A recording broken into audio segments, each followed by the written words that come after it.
Brett Perigo, tonight's second place finisher. Plenty of fans here, Brett, and a solid second place finish. Yeah, I got to shout out the Turn 2 Terribles over there.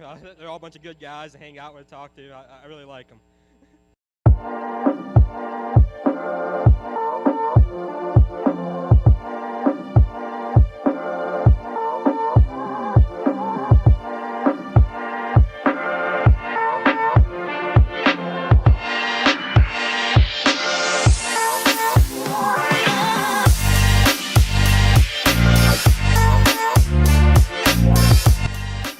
How are you doing tonight, man? Hey, I'm talking here. You know who you're talking to? Macho Man! I'm on my way to Monday Night Raw.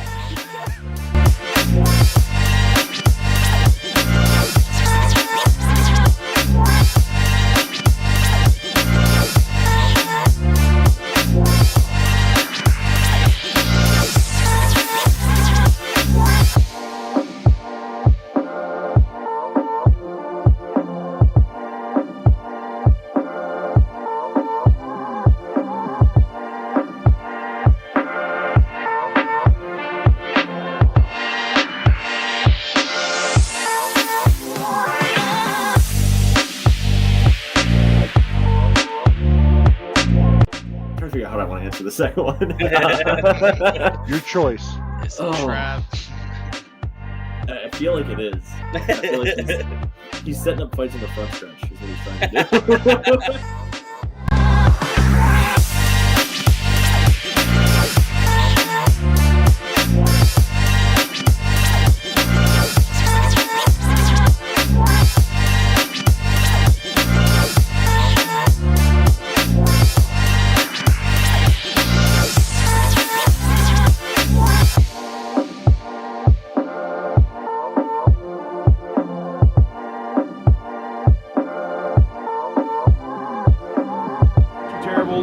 Port Royal Speedway. Got Devin Borden with us. At Keen Motorsports Shop here with Kyle Keen. Sitting here with Sean Keen. We're going to talk a little bit about racing history. Yep. Monday, August 19th. We are the Turn 2 Terribles. I'm Jimmy here with Chris and Jay-Z. Thanks, everybody, for tuning in tonight. We got a great show for you planned. We got Robbie Kendall, fresh off a win at Port Royal on Saturday night in a wild one. We're going to talk about that. We're going to talk to him. He'll be on a little bit later, probably a little bit closer to 9. We also will have Tyler Koenig on a little bit later to also preview the Lucas Oil show that's coming up this weekend at Port Royal. We're dumb in late models, so we need somebody who actually knows what they're talking about to talk about it a little bit. Yeah, and then we're gonna probably jump right into recapping this past week, preview next week, and go from there. So, Chris, JC, how you guys doing this week? Awesome, very good. Excited to be back. Doing all right. We see Brad in the chat. What's going on, man? Santos, what's going on? Checking in for another awesome episode. Appreciate you guys always checking in. Randy, as always, he's always one of the first ones in the chat too. Good evening, Jay-Z, Chris, and Jimmy. Shout out to Bloomer. Yes, we're going to talk about that a little bit. Mandy says the Wild Bill bit in the intro never fails to make her laugh. That's awesome. And Marie, what's going on? Says hi, guys. So thanks, everybody, for tuning in. As always, if you're listening to this the next day, we do see those. We do see you guys. So we really appreciate everybody that listens to us live or the next day. We really appreciate all the feedback that we get and everything. Really appreciate it. If it's your first time watching the show, thanks for joining us. So let's jump right into this past week in racing here in Central PA. We're going to start with Williams Grove on Friday night, where Chase Dietz picked up the win in the 410 feature over Steve Buckwalter, TJ Stutz, Cam Smith, and Danny Dietrich, rounding out the top 5. Freddie Raymer, Troy Wagaman, Justin Whittall, Matt Campbell, and Devin Borden rounding out your top 10. This one was there's some rain. There's a little bit of a delay. Not too much else really that really happened in this race that I could think of note. Jay-Z, you were there, and then when the rain came, I think you left. before you left, what'd you see? Kind of what you saw early was what I saw. I mean, what we saw in the features, kind of what that was. I mean, can't take anything away from Chase Dietz. He dominated this race. Was just super fast. Um, there wasn't tons of passing even early in the night. The track was pretty heavy. It was really kind of strange. The way the track was, and the guys moved around, but they were up, they were down. Um, Chase Dietz did his job. Plain and simple. Danny had a great run from the back. They were talking during the rain delay, like, doesn't even want to go back out there. Even if we do, go back out there. Him and Lance were kind of talking, and neither of them were super excited about having to stay there and wait out a rain delay. Didn't think they'd end up having a race. Neither did I. The radar didn't look awful, but been here before, and I was like, no, I'm good. I did not stay for the feature. One of the first times that I left and actually missed a race. Usually I get it right, but it was okay. I was tired. I needed to go get some sleep anyway. But I got to watch the feature, and it was about what we saw there. Danny, other than Chase, was the fastest car on the racetrack. There was some good battles that I kind of saw through and through the race, but yeah, I mean, kind of ho hum a little bit, unfortunately, either lap traffic or more yellows to make it more exciting. But can't take that away from Chase. He did everything he should have done and dominated this one. Yeah, I mean, you're gonna get a guy like Chase Dietz out in front. He's gonna win. He's been fast there all year. He's won there before. And giving him a clean track, it's gonna give him a I won't say the advantage that he needs, because he could win from anywhere, but he's going to be very hard to beat. And like Bert and Tyler said here in the comments here, needed a caution Friday. I think we might be talking about Danny winning from 17th. And then Tyler says that he was from 18th. Either way, he was from back there, way back there. Just very, Danny Dietrich-esque when it comes to Williams Grove. He's not going to stay back there long. One other little thing of note that happened was Anthony Macri. I don't think he went quick time, but he missed going to the scales and ended up getting DQ'd and having to go to the back, and having to go to the B main. Obviously he's a guy that you expect to see up there. But very strange that he missed the scales. That just seems very odd. I missed that completely. That might have been broadcast thing. I totally missed that. Am I louder now, by the way? Yeah, you're good. Than I was a minute ago? Yeah. Okay. I think somebody said, did he blow a motor and got pushed to his stall before getting to the scales? Yeah. He pulled in his heat off the racetrack slow before the heat was done. So I don't know. That would be why. Maybe he still missed it, but he blew up. So yeah, it was in qualifying. That's right. He blew up in qualifying. That's right. He slowed down as the other cars were going by. It was qualifying, not the heat. So yeah. So he ended up not going to the scales. Motor. Yeah. So I do remember that, and I didn't realize at the time that he blew a motor, but yeah. So either way, he had to come from the back, and I think he just pulled in. I can't remember exactly what happened to him, but I think he just pulled in, probably just called it a night. Yeah, nothing else too crazy of note. Like I said, Danny Dietrich, though, from the back to 5th. Also, Matt Campbell from the back of the pack to 9th. There were there 30 cars, I believe, there there was a B main, though. It was around 30 cars. So good car count for Friday night, especially with the weather being kind of iffy. So it was good to see that.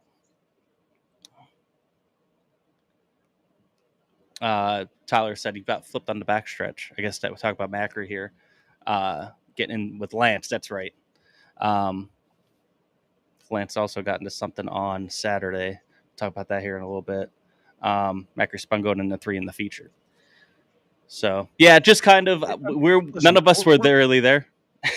Well, glad you guys are here to tell us what happened, even though we're the ones supposed to be telling everybody else what happened. But we're rookies, so forgive us for the details. Yeah. But listen, Chase Dietz dominated this race. That's pretty plain. Yeah. There. Yeah. Who knows how it goes if all these other things would have happened this way or that way, but fact is he did his job beginning to end and Yeah. dominated. Yeah. Steve Buckwalter and TJ Stutz, good runs. TJ's just been For like, sure. he's just been there. You know, just showing that speed here at Williams Grove, showing that speed all around where he's at. It's been good, backing up these wins here. Still really good quality finishes. And a good run for Steve Buckwalter. He's a guy that when he gets to track position like this, he usually takes advantage of it. A good run for Devin, top 10 on his first race back, so that was cool. Yes. Does anyone know Good to see how him far out back there, is for sure. TJ Stutz from Freddie or whoever for the points lead? He's a ways back, right? Troy was going into the night like 200 back. Yeah, how about TJ? Freddie's So pretty far TJ's ahead. I'm just wondering if he's look it up because they did just put it up. Because actually, in the 358s, there's a tie for the lead right now, I believe, for points in the 358s. But Freddie is pretty far ahead. Yeah, Freddie's 260 up on Troy, and then 500 up on TJ, who's in third. Lucas Wolf is fourth, 680 back, and Danny Dietrich's 1255 back. So really, it's a 2-horse race, unless TJ Stutz really starts racking up some wins here. But when guys like Freddie and Troy are still finishing in the top 10, it's going to be hard for TJ to really, even if he keeps finishing podium, get a couple more wins here, it's going to be hard for him to crawl back into that with the consistency of Troy and Freddie. I believe there's only like 10 races left, so big hill.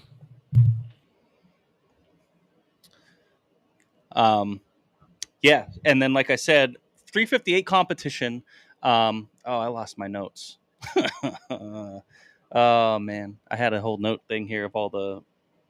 Let me just go right here. But right now in the standings is Doug Hammaker and Derek Locke, literally locked, tied for the points lead over Chase Gutshaw, who ends up winning, and Logan Rumsey and Preston Latimus in the top 5 there.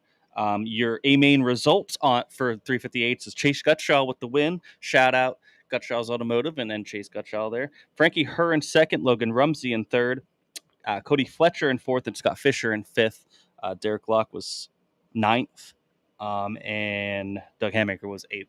So those guys can't get away from each other. They are locked. That points battle is going to come down to the very end. They don't have too many races left either. I don't think it's like four more for the 358. That's after 8 races. They're dead tied out of 12, and 7 more races for the 410s point races. And that's if they get all of them in, granted weather. So that should be pretty interesting to watch. And also, the Freddie and Troy battle. Troy's a little bit back, but it'll only take one race of maybe Freddie having some bad luck, and Troy's capable of winning to really, really make it a race, and maybe make it something into the National Open. So that'll be something to keep an eye on. Any other thoughts from Friday night from Williams Grove? Did you say the 358 points? Did you say what it is? They're tied. Yeah. Doug Hammaker and Derek Locke are tied. Okay. Over Chase Gutshaw, Logan Rumsey, and Preston Latimus, who are a little bit of a ways back. Okay, sorry, yeah. So definitely something to watch. Let's go into Saturday, and we'll go to Lincoln Speedway, where Matt Campbell gets another win here. Starting to click him off now over Chris Arnold, who virtually led most of this race, and then Freddie Raymer finishing third, Tim Glatfelter in fourth, and Brandon Raymer in fifth. Trey Hivner, Troy Wagaman, Aaron Bollinger, Brett Strickler, and Cam Smith round out the top 10. Jay-Z, you had I didn't get to see highlights or anything from this yet, really. I saw one clip, and that was Matt Campbell going around Chris Arnold coming out of 4 on Facebook, but I haven't seen anything else from this race. So what'd you see? Track was fast all night. Hot laps was low 13 seconds, 13.2 in hot laps, and it definitely got wider and slowed down, but it didn't slow down very much. It was very fast, and Chris Arnold won his heat by straightaway, was on the pole, and led 29 of the 30 laps, and he led 29 and 7/8 of the race laps of this thing, and Matt Campbell got by him there and blew up coming across the start finish and stopped. For me, there was a lot here. Obviously a low car count, good cars, but low car count again. Kyle Keene came down to Lincoln, wanted to get some laps in. Zach Ucolano, I think, registered as a 358, ended up registering as a 410 because obviously he's going to get start money. Right. You know, it was a very fast racetrack, and Matt Campbell was kind of mired in traffic there, and it was hard to pass. And once he got to second, he was more than a straightaway behind Chris Arnold, and just absolutely just outdrove everybody. He just outdrove everyone, pulled away from everybody behind him, and then ran Chris Arnold down in a matter of laps. And once he got to Chris, it was like he was faster, but it was like, where do I make my move? What the timing of it? Because Chris was in clean air too. So I hated for Chris Arnold a little bit, but man, Matt Campbell, it had shades of Brian Monteith to me. It Yep. really did. And It's Tyler just said it there, and I said it the yeah. other night. Standing there watching it, it had shades of that, of just how hard he was driving that race car. Um, and we've seen Matt Campbell do this, but I think it was on full display there in a different way. And not that Chris Arnold is slow. Trust me, he led every lap of this race and he had a good lead, but just visibly driving harder and giving it all it's worth and just wanting it. And it was super cool to see. And um, can't be happier for them and that team. And they're just getting going, you know, and it's first year for this team. Maybe people forget about that. It's a year one team and they're starting to click off some wins, and they're going to grow that program and be all in for next year, even more than they are now. And they're bringing a pretty race car to the racetrack and good equipment. So, you know, I've been a Matt Campbell supporter for 2 years now, and knew that he had the potential for this to happen, shown that in flashes this year, and passed a lot of race cars everywhere he's been, but starting to click off these wins now, and actually ended Aaron Bollinger's win streak. So, Hmm. um, so other than that, the story of this evening, to me, was lap one of the feature. And there was a massive wreck on the front stretch coming down into turn one. JJ Laws, Kyle Keene, Jeff Rohrbaugh, Glennon Forsythe, Aaron Bollinger, Troy Wagaman were all caught up in this. Um, and Troy actually ended up finishing seventh. His top wing was destroyed. Went back, put a new top wing on, and drove up to seventh. Aaron Bollinger actually pitted right away, came back out on the track during that one. Unfortunately, um, Jeff Orball, Glendon, JJ Lawson, Kyle Keene were not able to continue. Those cars were pretty torn up. So it sucks to see a low car count and a bunch of cars get torn up that bad. Yeah. Thankfully, JJ Loss is okay, because that was one of the more wicked Lincoln accidents I've seen in a while, and Lincoln has them at moments. But this was they're in it was the back half of the field, so they weren't at like top speed, but they were hauling the mail down in there, and just chaos ensued there. So definitely sucks. But I'll be honest, there was a picture put up. Gary Ferguson took the picture. If you guys have seen it going around, where JJ Loss is already Yep. on the side and He's on Troy the is side. literally under him already. I don't know how he was able to get away with the damage he had and continue. He just had a top wing bent, right? That was it. Just the top wing. I can't believe he didn't hit anything harder than that. So extremely lucky in the points battle, because look, if Troy went into this race with a 250 point lead at Lincoln. Hmm. Into second is like a 50-point gap, but every position then is like 10 maybe. So Freddie finishing third, Troy getting back to seventh. If this all comes down to Troy winning the Lincoln Championship, this race would be one to go back and look and go, Hey, whoa, right? yeah, getting back This out may there have been was a season huge. saver. Yeah. So, and just real quick to kind of go back at the Williams Grove points. Williams Grove points going into the other night, it was about the flip flop between Lincoln and Williams Grove, between Troy and Freddie. Hmm. And if you remember back to Troy when he blew that tire in the rear end out of that car and it would not Yeah. fire, Yep. he didn't get to start This that race. Speed Week He show. didn't get to start in park. So he actually didn't make the A. Yeah, What that does could be a do big for his difference point? right there. So it takes nights like that where hopefully it does fire and come out, or a night like this where you save your event and potentially your season and a points title, you know? Yeah. So just an interesting race there. A couple things that stood out to me. Brandon Raymer, he came up through the field really nicely. Tim Gladfelder started up front, stayed there. Great run for him. Trey Hivner started up front, stayed there. Great run for him. Brett Strickler, top 10, right? Yep. I told him leaving, I was like, hey man, top 10, bro, even though 9 cars finished, top 10, you know, not 9 cars didn't finish. It was more than that, but I was giving him a hard time. So he's got a top 10 now in the season. Car looked really good. His Once they first got time out in rolling, a his car while looked, too, which is good to see. yeah, like the first lap or two at the start of these events, he loses some ground and then it kind of evens out. And that was kind of the same thing here. Once he got going, he was the same speed as all these guys. Um, so Jordan Givler, good run for him. Didn't tear up the equipment. Got all the laps in. So that was good to see. I think Cody Hartlaub actually shows 13th there, but he blew a drive line up in the feature at one point there, kind of early on. Blew out the drive shaft. I'm thinking that is what he told me. But yeah, no. Listen, I I was not going to be upset if Chris Arnold went on, dominated, won this race. That would have been a cool victory. But Matt Campbell, man, he had people on their feet. The people that were there, it wasn't a great crowd. It was good. It actually felt it decent. It wasn't great. I don't think it did the Barry Skelly Memorial any justice for that event. A little bit of money there. I know, like I figured, I wish this was a weekend where Port and Lincoln work together because Port's Dream Race is big and it deserves its time. Mm-hmm. But this being the Skelly Memorial, I really wish it had the impact it should with fans and drivers because Barry was everything to Lincoln Speedway for many, many years. So that kind of sucked to see that a little bit, but man, Matt Campbell had everybody on their feet. I was standing in 3 and 4, kind of elevated. And when I looked at it, coming off 4, man, people were just going bananas for it because they got to see a hell of a show. Yeah. So it was pretty cool. Yeah, like Tyler said, he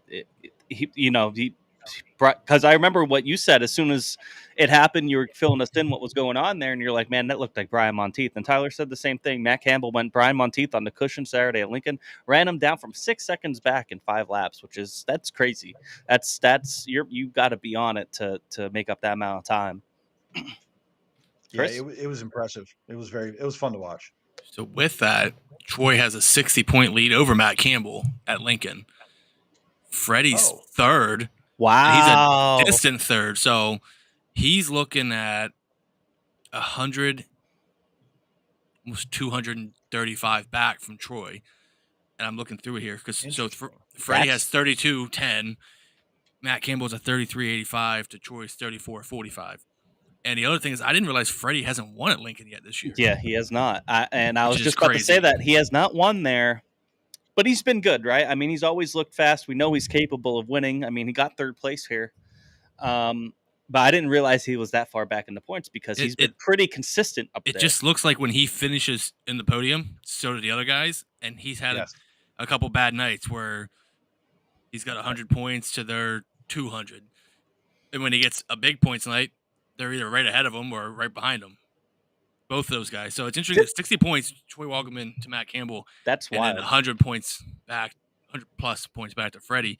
And obviously a big gap from there to Bollinger and Cam Smith. But, I mean, they still have a bunch of races left, though.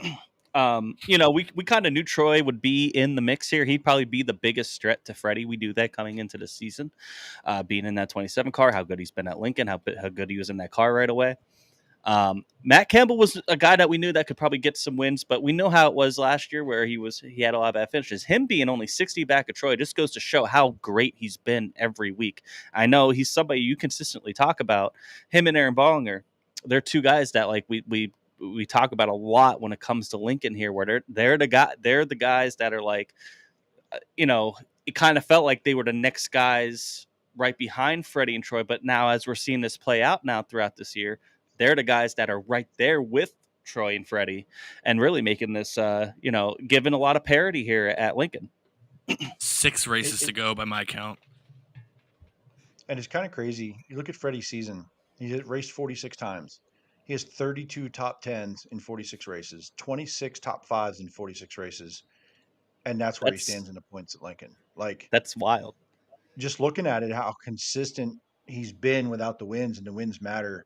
And again, apparently Troy was wrong with the points at Lincoln, so he's probably wrong about this, but he said like the win to second's a 50-point margin, and then it's 10 after that. So with no wins, and Matt Campbell has multiple wins, and Troy has wins, those points matter a lot, So, looking at it overall, and I'd have to have that been proven to me, but man, that's pretty interesting.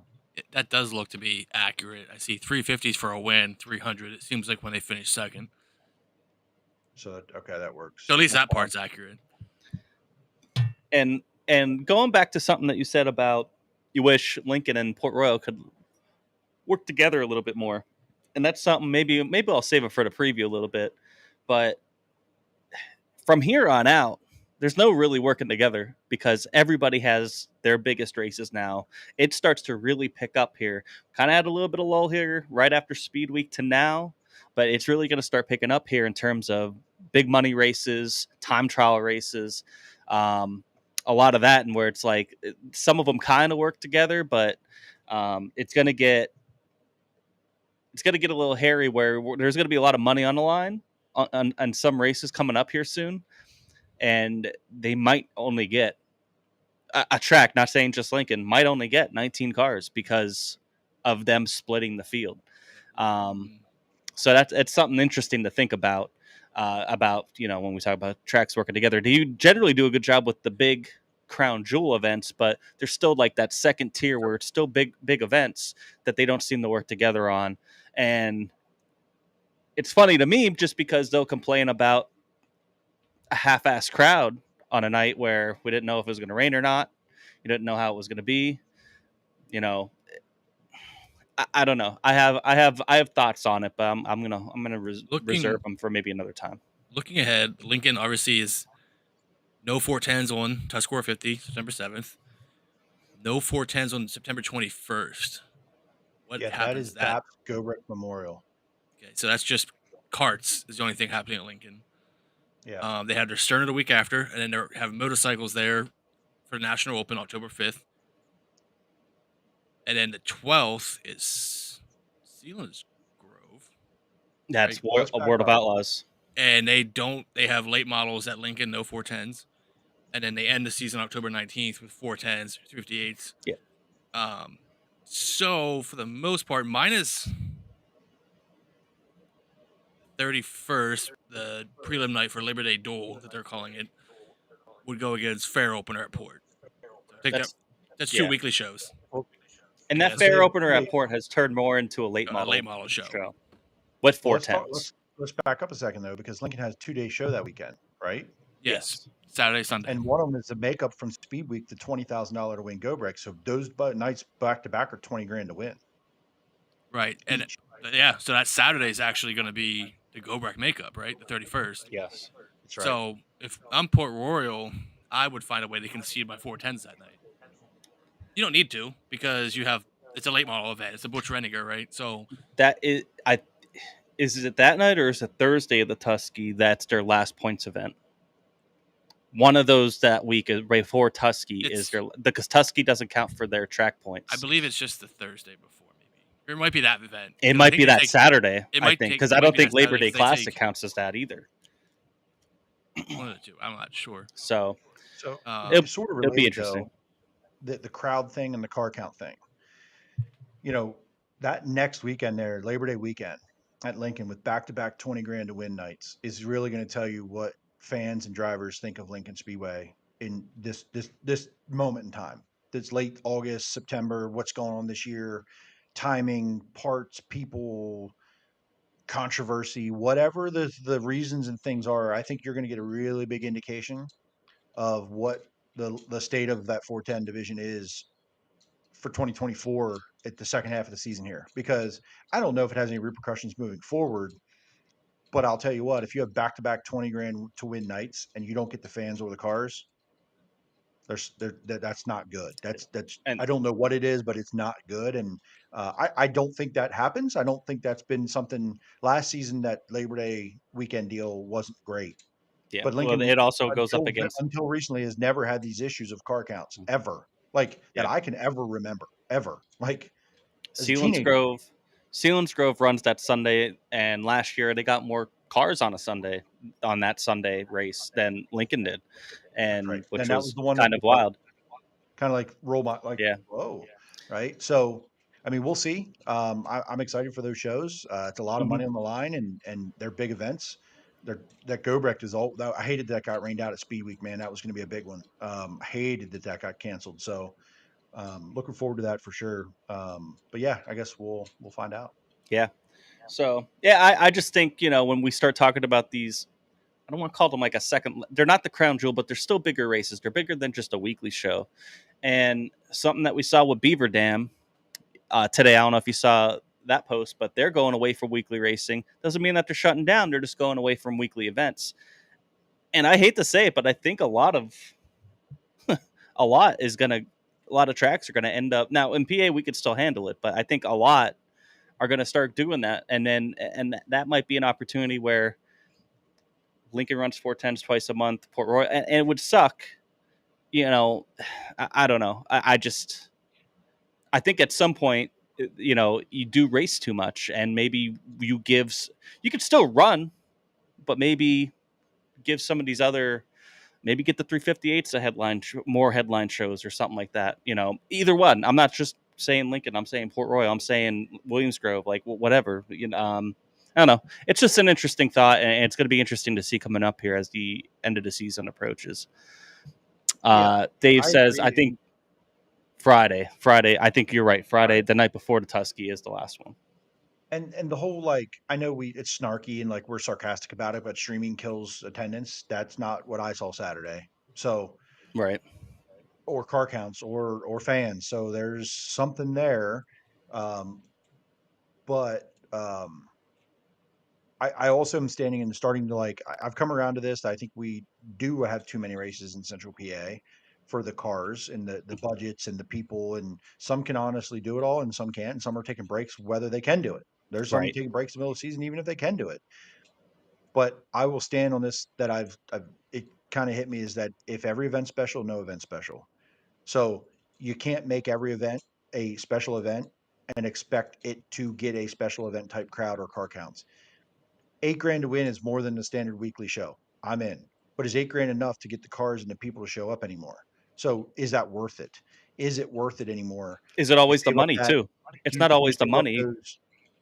Right. If you don't get it, it can't be a win. And there's a lot of things going around and talking entry entry to get into the racetrack, the money that's being put up on the sponsor night, and again, their books aren't open to anybody. Nobody's books are open. But the fact that the gate prices are higher because the purse is higher, we don't know where that money came from. Mm-hmm. If that extra purse money from a weekly show to that special show was all put in by a sponsor, fans also have to pay more? We don't know that, but that's what seems to be happening. There's this disparity happening that every time it's more money to win, it's more money for us to go watch it. But lately, that hasn't meant more cars or a better show or a better experience or more fans showing up. So, and that's not just one track. I'm talking about any of them at this point, right? So, there, I'm sure there's a lot more behind the scenes than I know, but I don't know. I just feel like every event can't be special because no event is special except the big ones, right? Except the ones that will always be the Tusky, the Natty, Summer Nationals, the Outlaw dates, that's fine. But all these other everything's a memorial now. I don't want to be insensitive, but everything's a memorial. Yep. Everything is a tribute. Everything is a this, everything is a that. Every event can't be special. And I get what they're trying to do with it all these tracks. But at some point, when does it end? And it's not going to work for the tracks. And it's going to be the tracks that do it, not us. It's not going to be us. Look at we as fans, you can see what's happening in the stands. So if the tracks if the fans aren't going to, not that they're on purpose not supporting it, but can't afford to support that week after week, the track financially having to make some changes. Mm-hmm. Does that mean not upgrading? Does that mean things fall behind? It's true. Equipment on the racetrack, and the last thing they want to do is raise more fees, but the gate prices, but they have to, or they race less. There's a breaking point, right? So I don't think tracks need to be greedy. They need to make a living. They need to make money to support themselves and put the money back into the business to keep improving. But at some point, they also can't lose and not have something change. Yeah. So I don't know that something. Where I feel like we're getting there. I feel like we're getting there. In a case of here, we talked for the last 2 years on here about Williams Grove car counts being low. We talked about Lincoln's car counts being through the moon, Port Royal breaking even, and we see what Port Royal's been doing at their racetrack. And this year, you see Port Royal still has full fields given this every Saturday night. Williams Grove's had their best top to bottom full fields on a weekly show probably in the last 3-4 years. What's Lincoln's issue? Before was everyone went there because you didn't need a motor. Didn't need a top-tier motor to go there. But now they're going to Port Royal, they're going to Williams Grove. Some of it's money. Some of it, I think, goes back to those early season calls. I think there's been a lot of things. At Lincoln, we talked about last year, Lincoln is all streaming's killing their attendance. That was their excuse, to some degree, to why things are going wrong. They didn't want to look in the mirror. Now the drivers and teams and the fans are making them look in the mirror. It's not streaming. The race wasn't streamed anywhere. So some of it's that, and we can say the economy, this and that, but at the end of the day, some of these tracks have to look in the mirror. Williams Grove did it. Port Royal did it how many years ago to figure out what was wrong with their racetrack, with their property, their events. Why was teams not wanting to go there? Port Royal is one of the top 5 tracks in the country, you would argue. Williams Grove's right there as far as their payouts. Can't just sit on what you've done for the last 20 years and then blame streaming because, no one's showing up because we're streaming the race. That's not the case. You just said you were at a racetrack, Jeremy, on Friday, left because of rain, and watched a feature on the way home. That's the perk of streaming. Not to mention the rest of us have no idea what happened at Lincoln because they won't stream. We don't see any video. There's a highlight video that's going to come out probably tomorrow. Guess what? No one cares by Tuesday. We don't care about your highlights. We moved on. That's the nature of the beast now, yeah. So, and I'll say this, about Lincoln going there for years and years, and there were always threats of, we're going to stop going. We're just going to boycott. We're not going to go. No one ever stopped. The drivers didn't. They just kept going because they were running for points, and it was important. This is the first time that I can recall in a long time that drivers have said, I've had enough. I'm just going to go do something else. And that's just me from an outsider looking at it. I don't have any say in that game either way. There's from one a that's driver actually said it. Or more or less, there's one that's actually said it on his YouTube channel. Oh, I know that, but it's been public for years. There's been people wanting to boycott this for years at Lincoln for different things and this and that. And listen, Williams Grove's gotten it. Everybody's gotten it. But I was a regular attendee for Lincoln now for 15, 20 years, and I've heard it for year after year after year. And it feels like these drivers have finally said, we've had enough as a group. And many of them, and just said, we don't care. We'll go here, we'll go there, we'll go do this. This was going to probably come across wrong, but look at the difference between some of the things that happened at Lincoln and go to BAPS, right? They've had some ugly races in the last 12 months where the tires came apart and all this stuff that was not good, but the drivers go back because the ownership, the management team, Colton, those guys, they listen to the drivers and they want to make it right. And I think the drivers also don't race every week. Well, there's that. What I'm saying is that's not true. BAPS has had their share of things. They have. They've had some issues, but the drivers keep lately, the drivers keep defending them. Hey, it's one bad night. Well, and they also go back. They go once every 6 weeks. This isn't a weekly thing where you're just just feel like you're. If as a driver, if you feel like you're just being abused week after week, you're like, I'm done. You have a bad night, something doesn't go your way at a track. You have 6 weeks to have that conversation, calm down. Maybe you're ready to come back. Maybe you don't. That's fair. But that again, is it racing too much, man? It feels like I think it's bad. You wreck race cars. You get a call made against you. You don't feel like you've been done right. The perception of things that we've been talking about. I get it, but finally, I don't want to say finally because it's not good. I hate that I show up to Lincoln Speedway and there's 19 cars. I freaking hate it. But someone finally, as Dominic Malaire got a brand new paint job. Went up to Port Royal Saturday. Yep. Right. Been in Lincoln every week, almost there all year long. BAPS, Lincoln, Clinton County. Went to Port Royal. Yep. Our guest, Robbie Kendall, who will be on here shortly. He's another one that you usually see in Lincoln. Even that 27S did not go to Port Royal very often ever. No. And probably, and don't get me wrong, part of it is there was a lot of money up for grabs in the Dream Race. So there's that too. Let's not play ourselves there. Sure. Absolutely. I'm not trying to pile on Lincoln, but it's just one of those things. And Jimmy said it earlier. We talked about the 58 division wanting bigger races. This would be a prime weekend where, you know what, Lincoln, let your 358s be the headliner and have whatever with them. I don't know how the money works, anything like that. But this is one of those where Lincoln could seed, and then maybe that August 31st date when you have your prelim night for your Labor Day duel, Port Royal runs no 410s. They get That would be a good trade-off there. Things like that, and it would make better for everyone. I don't know. We have a lot of good comments here in the chat that I want to get to before we move on here. Brad Weatherby says, honestly, I think Lincoln will get cars that don't think they could compete with the bigger series with High Limits and Outlaws. And yes and no, just because they don't get that many, they get an outlaw race and that's it now. So maybe.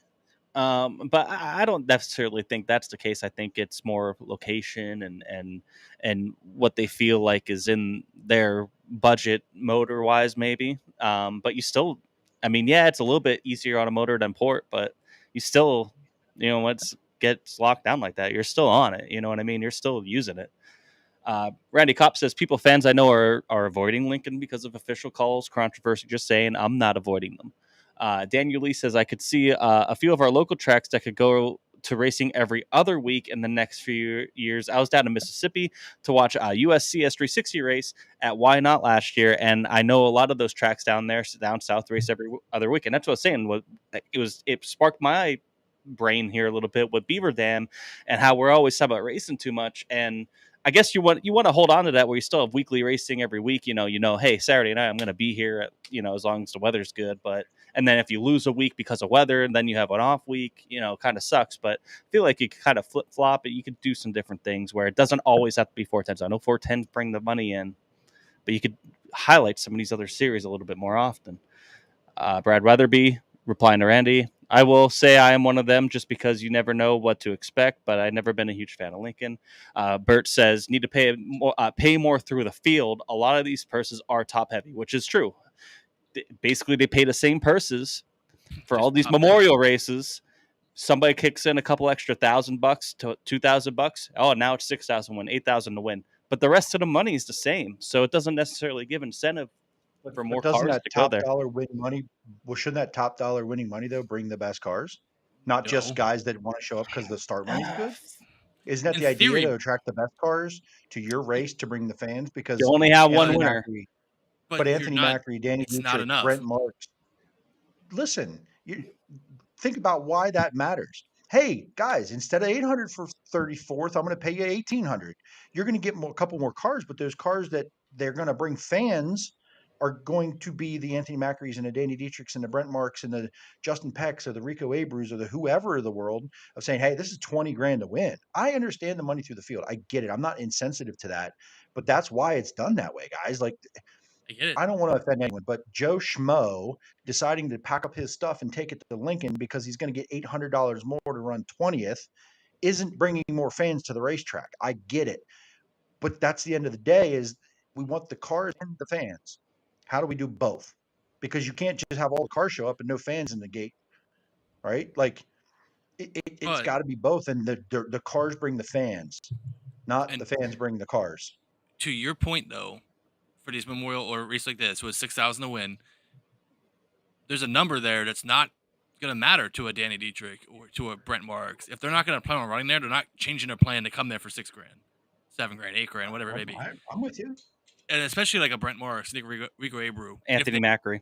those guys aren't going to show up for that money unless they were already planning on being there. Or if it was a test and tune type situation where they're getting ready I'm not for, talking about $6,000 races.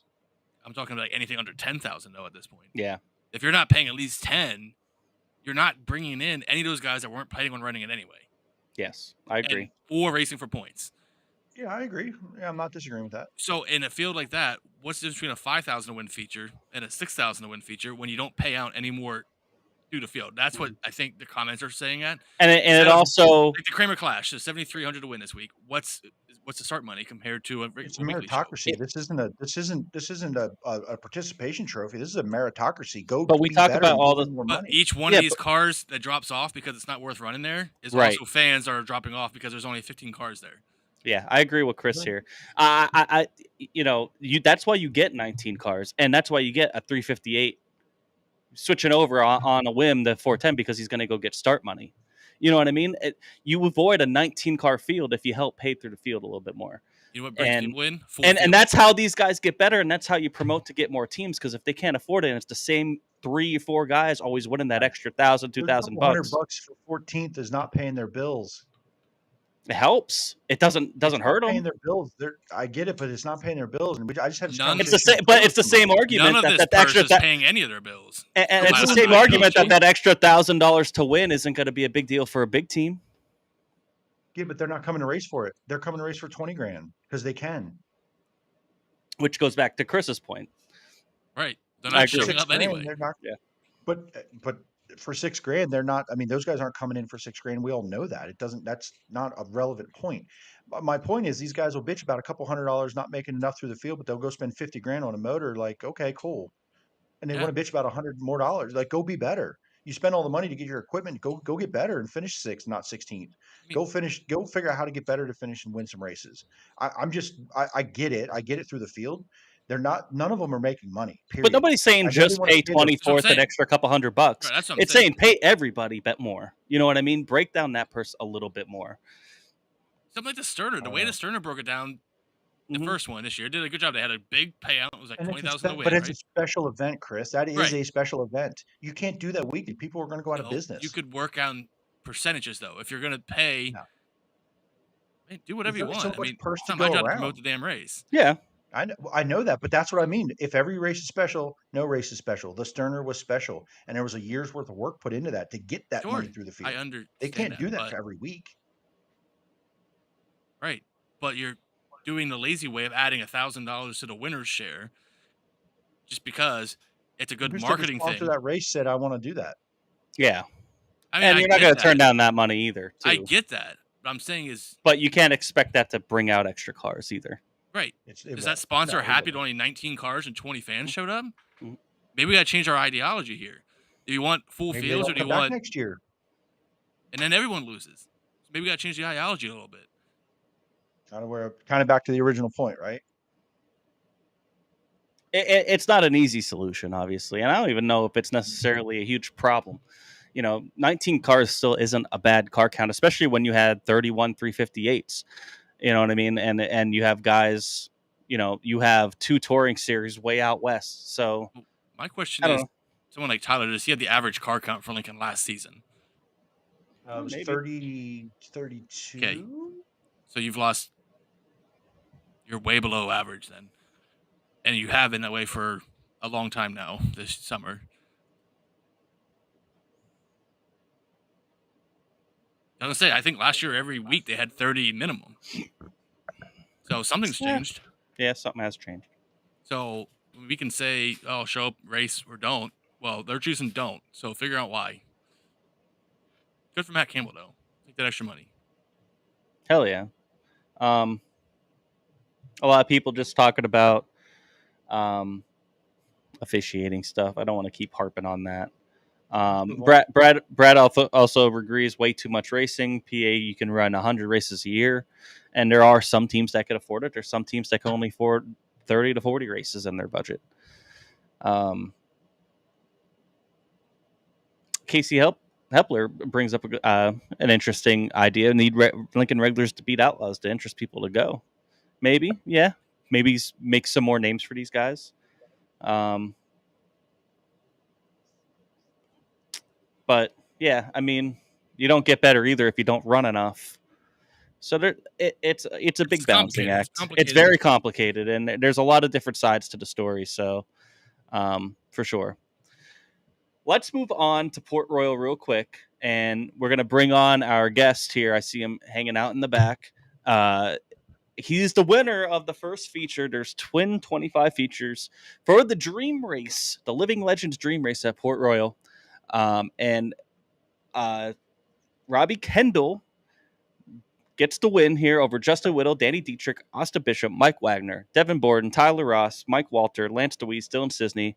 A lot happened in this feature. This feature was nuts. And before we get into any of it, let's bring our guest on who can tell us everything that he saw and tell us more about his win here. Robbie Kendall. Robbie, thank you so much for joining us tonight. Congratulations on your win. Thanks, man. Thanks for having me. And first off, I was enjoying your guys' conversation. Great.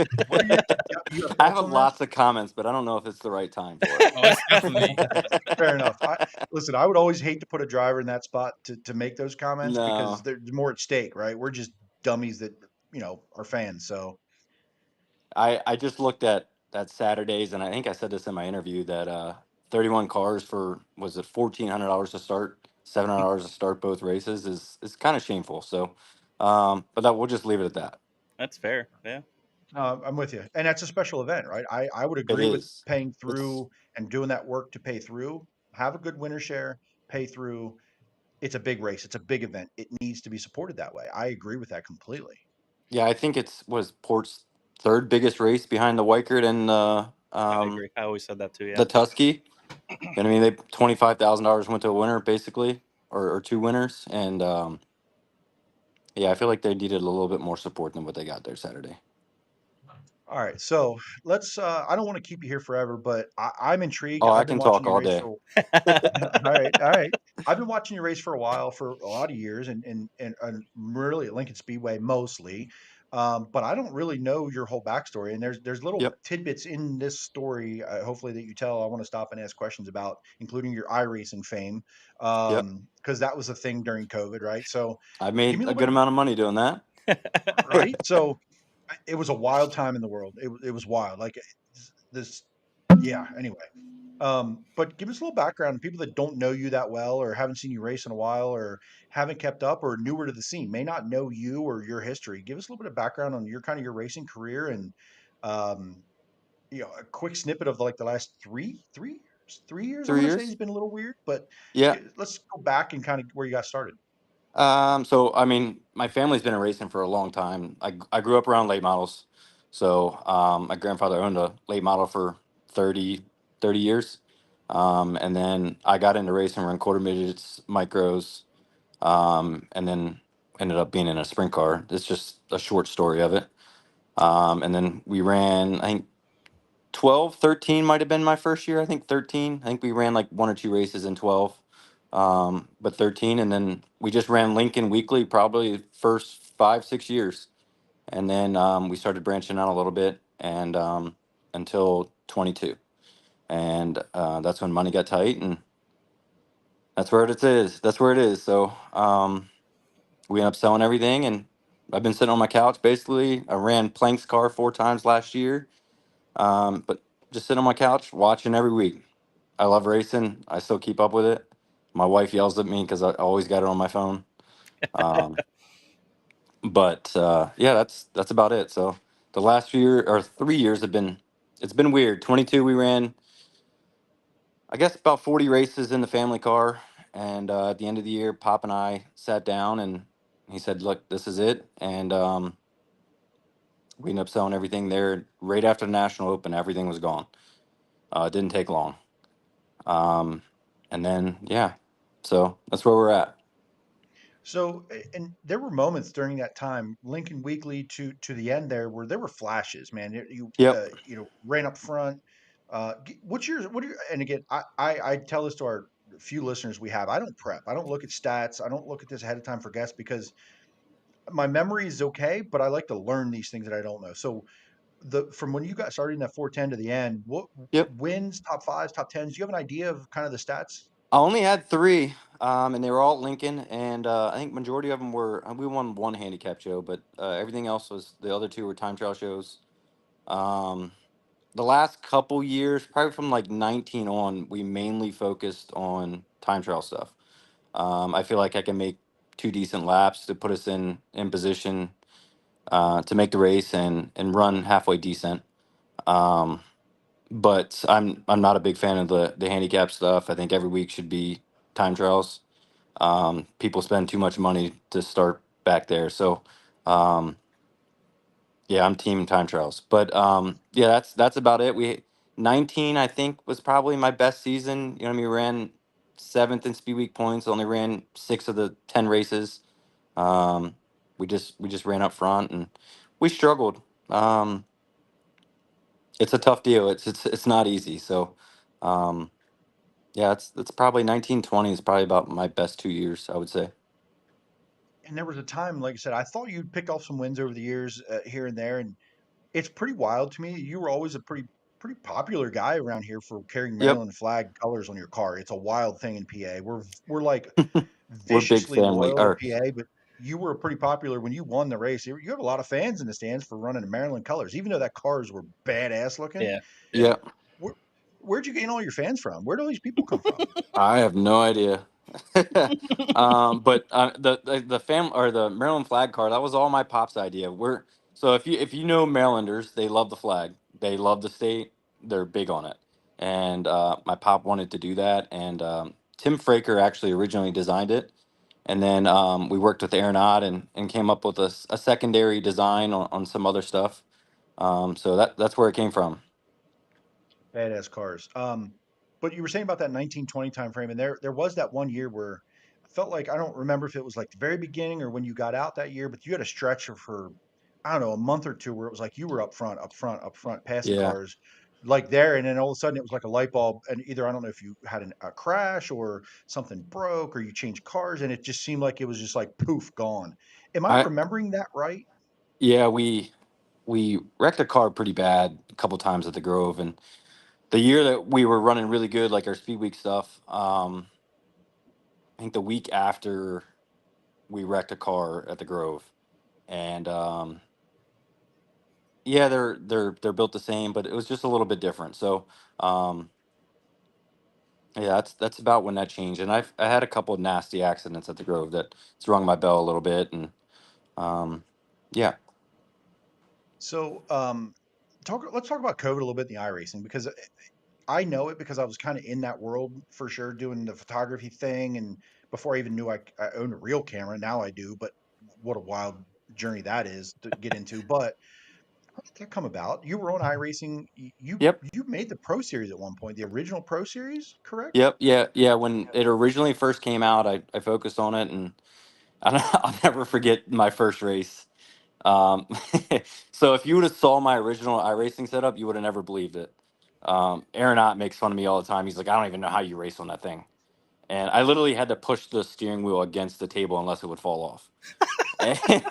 and and we went into the first night. I think it was at Charlotte or something like that. And um, anyways, my steering wheel ended up falling off in my lap. My screen went blank, and I ended up wrecking like half the field. And then they banned me for like 2 weeks.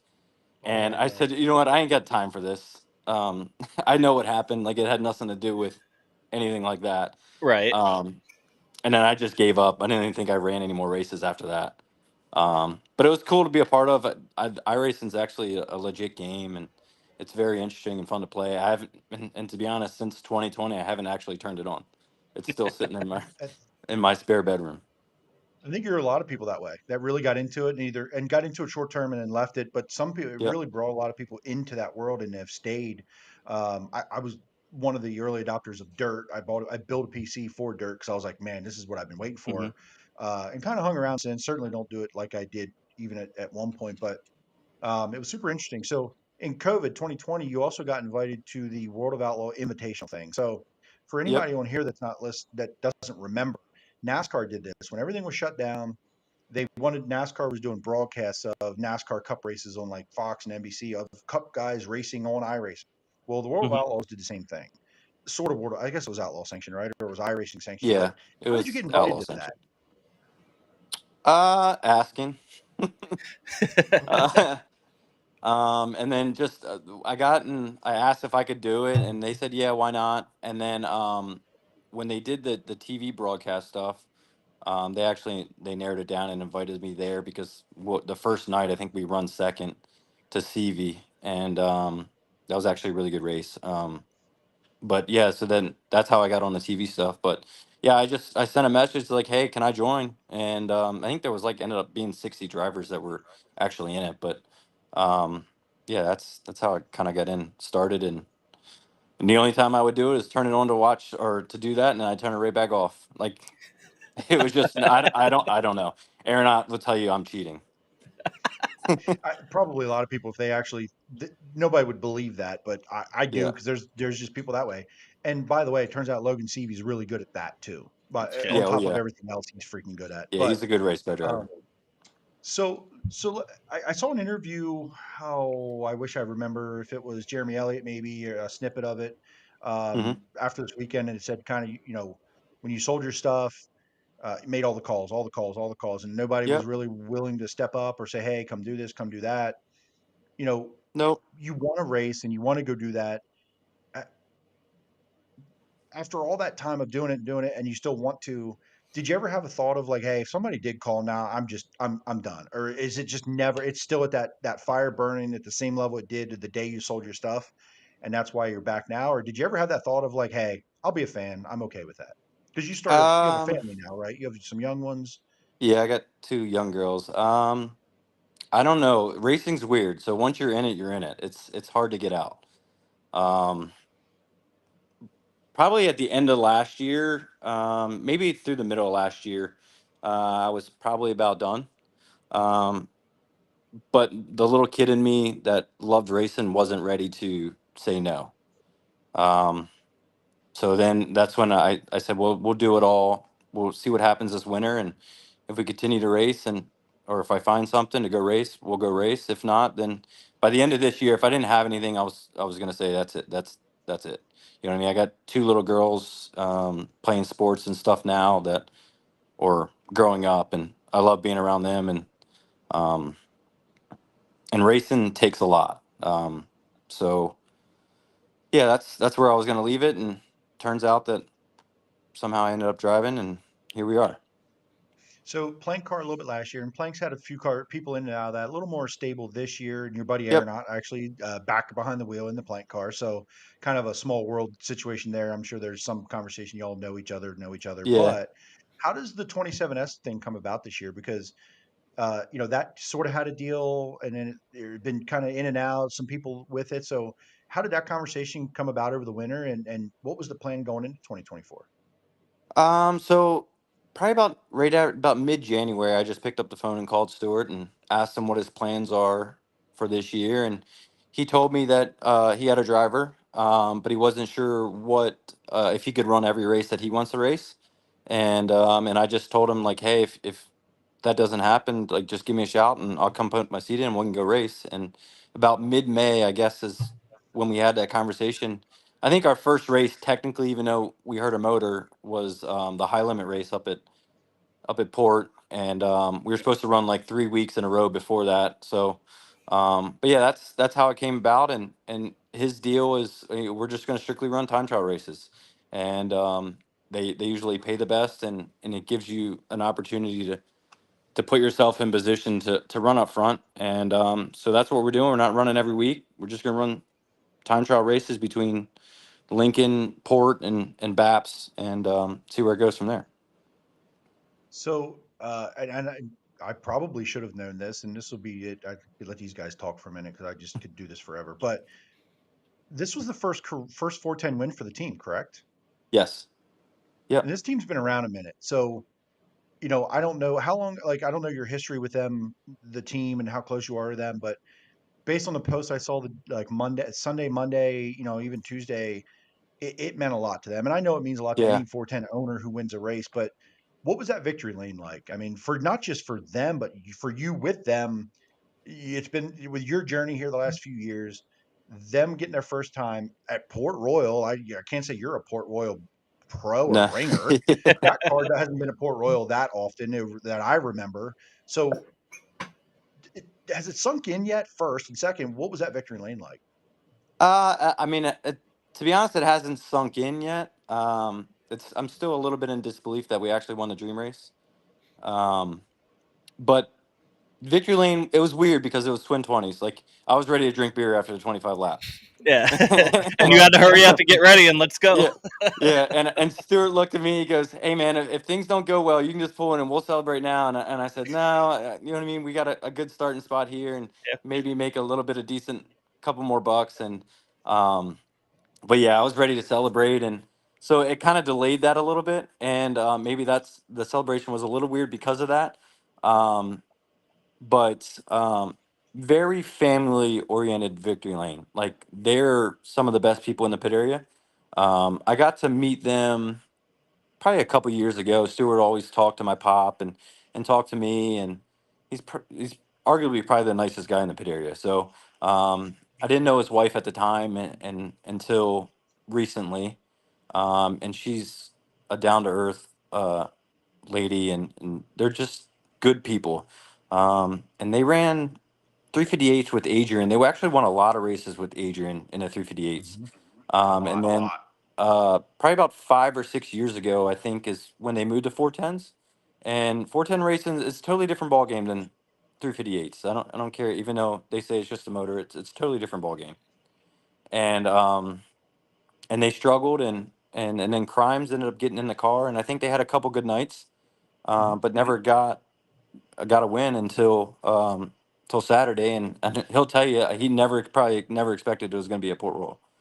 So No, I was telling people in Victor Lane at Lincoln and they were like, No way. Are you like what? They couldn't believe it. And I said, well, the scenario, the way it went down, I'm not taking anything away from you. Yeah, But it's crazy.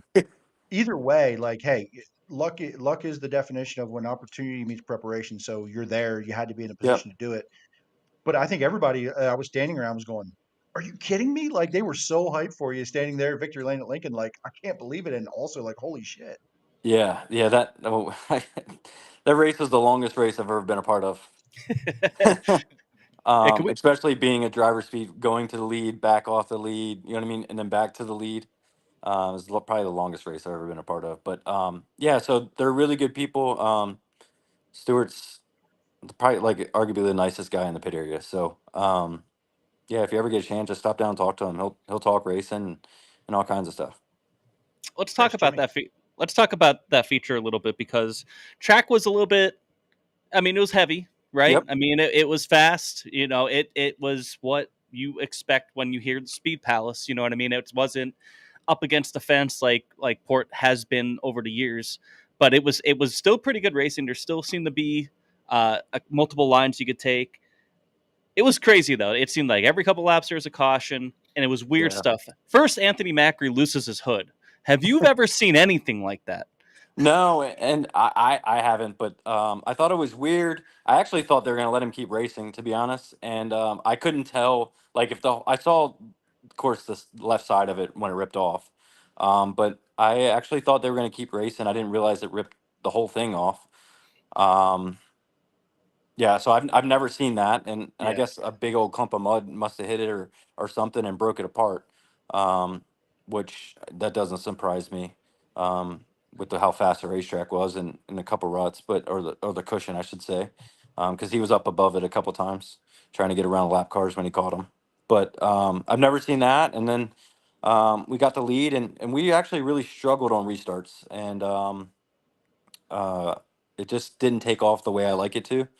And so I was trying to go early, and then it would fall a little bit, like Logan got a huge run on me when he passed me, getting into one. And then I was thought we were going to run second there again, which I mean, for what we have, I was going to be happy with it, even though we had the lead. To run second and get to either Logan or Mac up there is really good. You're doing Yep. something right. So, and then he actually ran out of fuel there with, I don't know, 2 to go or whatever it was, 4 to go. And I remember looking at the board. I think we had a restart with 11 or 12 to go. And we had so many caution laps, I guess, when Mac's hood broke because they wasn't sure what they were going to do. Yep. And I remember looking at the board with how fast it was. And I said, man, we're going to be close on fuel. And which is weird thinking about that as a driver with at that time. Um, but when he ran out off of 2 when I passed him, we actually started sputtering off of 4. So I don't know if we were fully going to make it the extra 2 laps either. So yeah, just a weird race, but we were really good all night. We timed really good. Put ourselves in position to be on the pole of a heat race to win that, to get into the redraw. And so even though we had a couple things fall our way, with those 2 breaking, we were still in position to win that race, and that's all you can ask for. And sometimes luck just goes your way. Yeah, you got to put yourself in position there by being fast, and like you said, with time trials and everything, kind of put you up Yeah, there. And you had a good. Where'd you finish in? But I don't have it up right now. You finished like 6th or 7th in the second. Yeah, we run 6. Yeah, we were just a little too free. It probably didn't tighten up as much as I needed to. The track really changed at the end of that second feature. Um. So, Chris, do you have anything? Let's feel get the to. love. Yeah. I see my questions are in the chat. Yeah, I was gonna say let's get we got a lot of people in the chat right now. First of all, a lot of congrats. There's like 7 or 8 people here saying just right off the Thanks, bat, guys. congrats Yeah. on Santos says beyond badass win. Robbie definitely makes me want a shirt. Do you have any new merch or merch left over? No, I might have a couple shirts left over, but I don't have anything new yet. Ben Thomas I says heard yet. Maryland I heard Pride. yet. Yeah, yet. Brad Weatherby asked, how big is this win to you personally as a driver? That's my biggest win of my career. So it's number 1 as far as in a sprint car. So it means the world. And like I said, I believe it's Port Royal's third biggest race behind the two high limit sanctioned races. So it's the biggest local race as far as them. So it's a big win. Mandy says Maryland. This was back when we were talking about the flag. Says Yeah. Maryland will put their flag on everything. They will. Randy asked, "Will you be at Lincoln this week?" Yes, we'll be at Lincoln. Here we go. He'll be at Lincoln. So definitely keep an eye out for him there. Ryan Clunk in here says, "Ask him about his golf game." It's only good when he shows up. Rhonda says, "So proud of you, Robbie." Let's see what else here. Yeah, Santos was just kind of reiterating. They've been around since moved up with 410s with Adrian Schaefer years ago. It's crazy to think they've been 410s this long. Schaefer, Crimes, Norris, Kendall, and others ran that car. Ryan,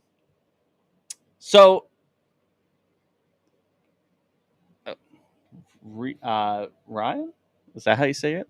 Would you ever sign with Outlaws or High Limit? No.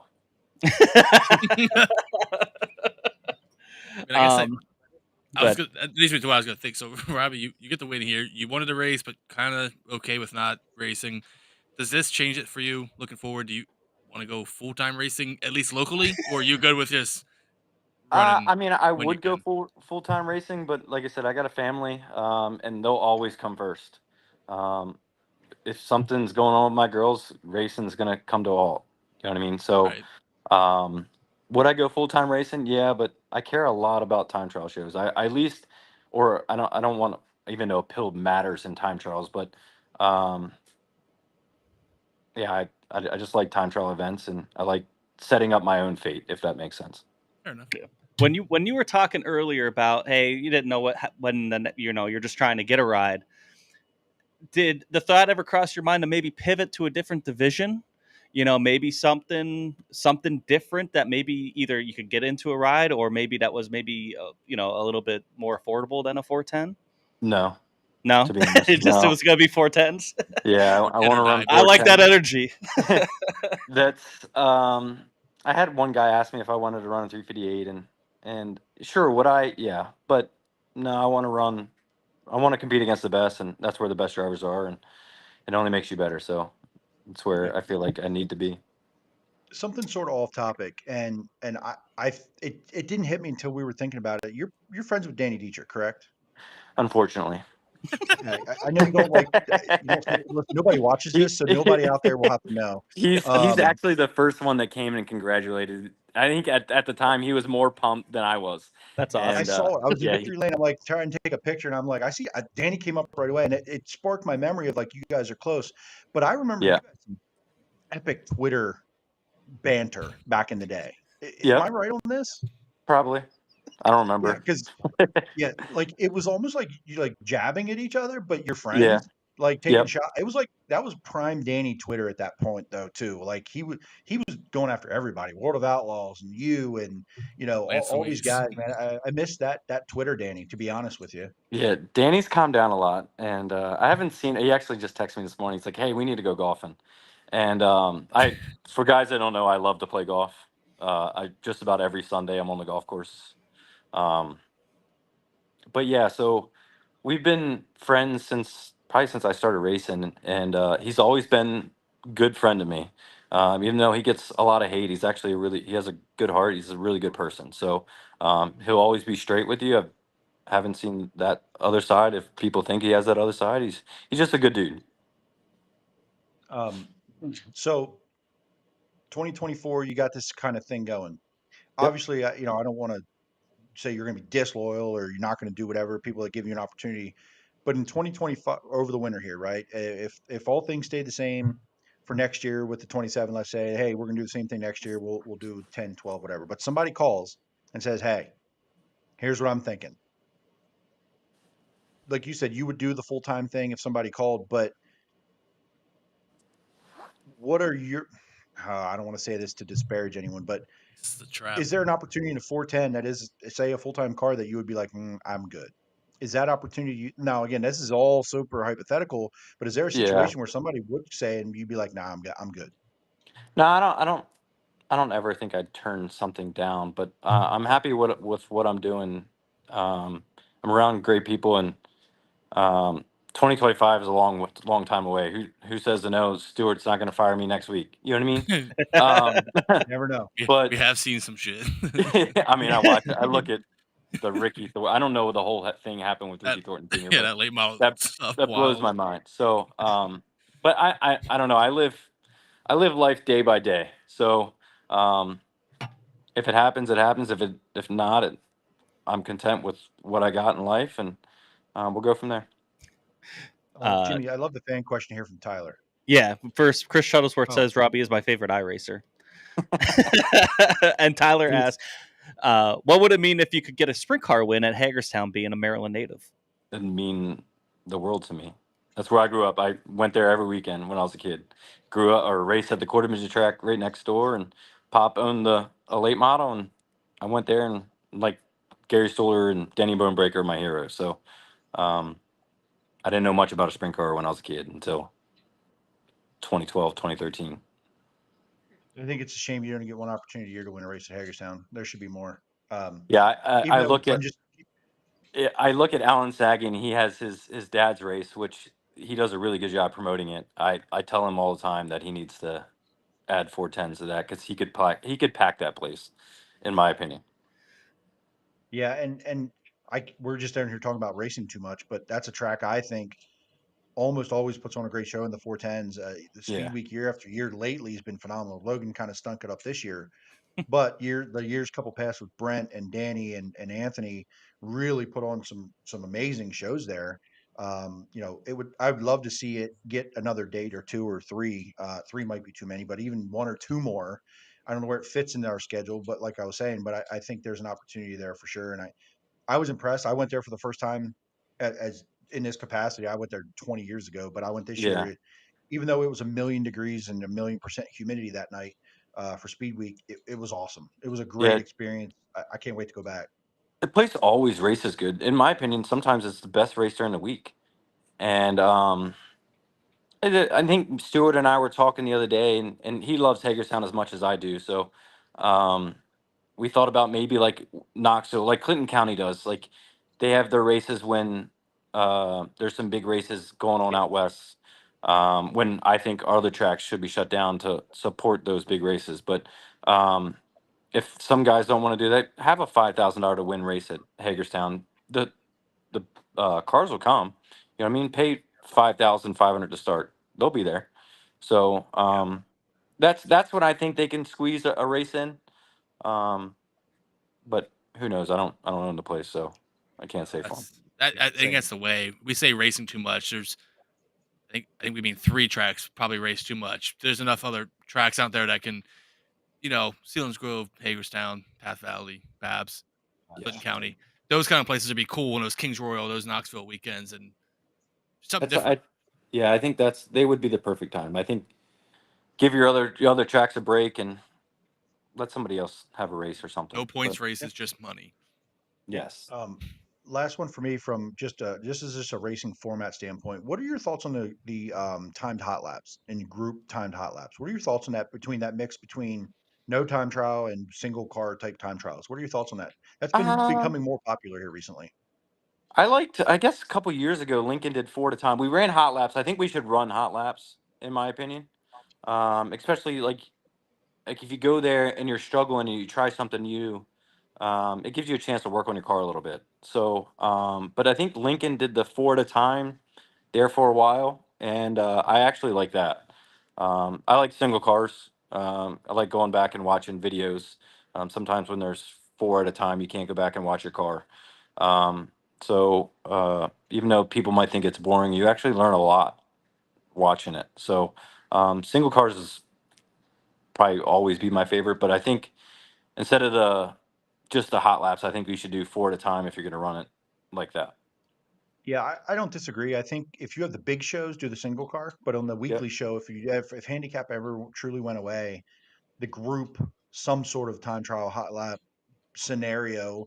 I like how Baps does it. I agree with from a driver standpoint. I and there's a couple drivers that are like, yeah, I'd like to have my hot lap session. Yeah. Um, but also like on the weekly show to keep it moving. I like the idea of just consolidating and give them, and like Williams Grove was almost 5 laps. Yeah, I think it was 4 total laps they gave 4 them. So it was laps. almost like both, but yeah, you didn't have a chance to tweak on it. You got what you got. So Yeah, other I than mean, changing the line. I understand. I mean, a lot of tracks we're getting out of there way too late. It's another issue, but so I understand that aspect. But I don't know. I always liked having your hot laps to work on your car a little bit. All right, guys. Chris? Well, I'll go with mine. So one, I like single car time trials too. But Robbie, so this is your biggest win. Yep. What win is left out there that would be your most personally favorite win in sprint car racing? The Tusky. Yeah. It's the biggest race. I mean, yeah, we have the National Open, but the Tusky's at the top of the list. You're running the Husky this year? Yes, sir. Love it. How much does winning this this feature there at Port Royal give you confidence going into that? It gives me a lot. You know what I mean? Especially for us to have speed. I mean, a lot of people don't know Stewart has nice stuff, but we don't have the best stuff in the pit area. You know what I mean? So a lot of these say is that these little motors won't run up there. Anything can run.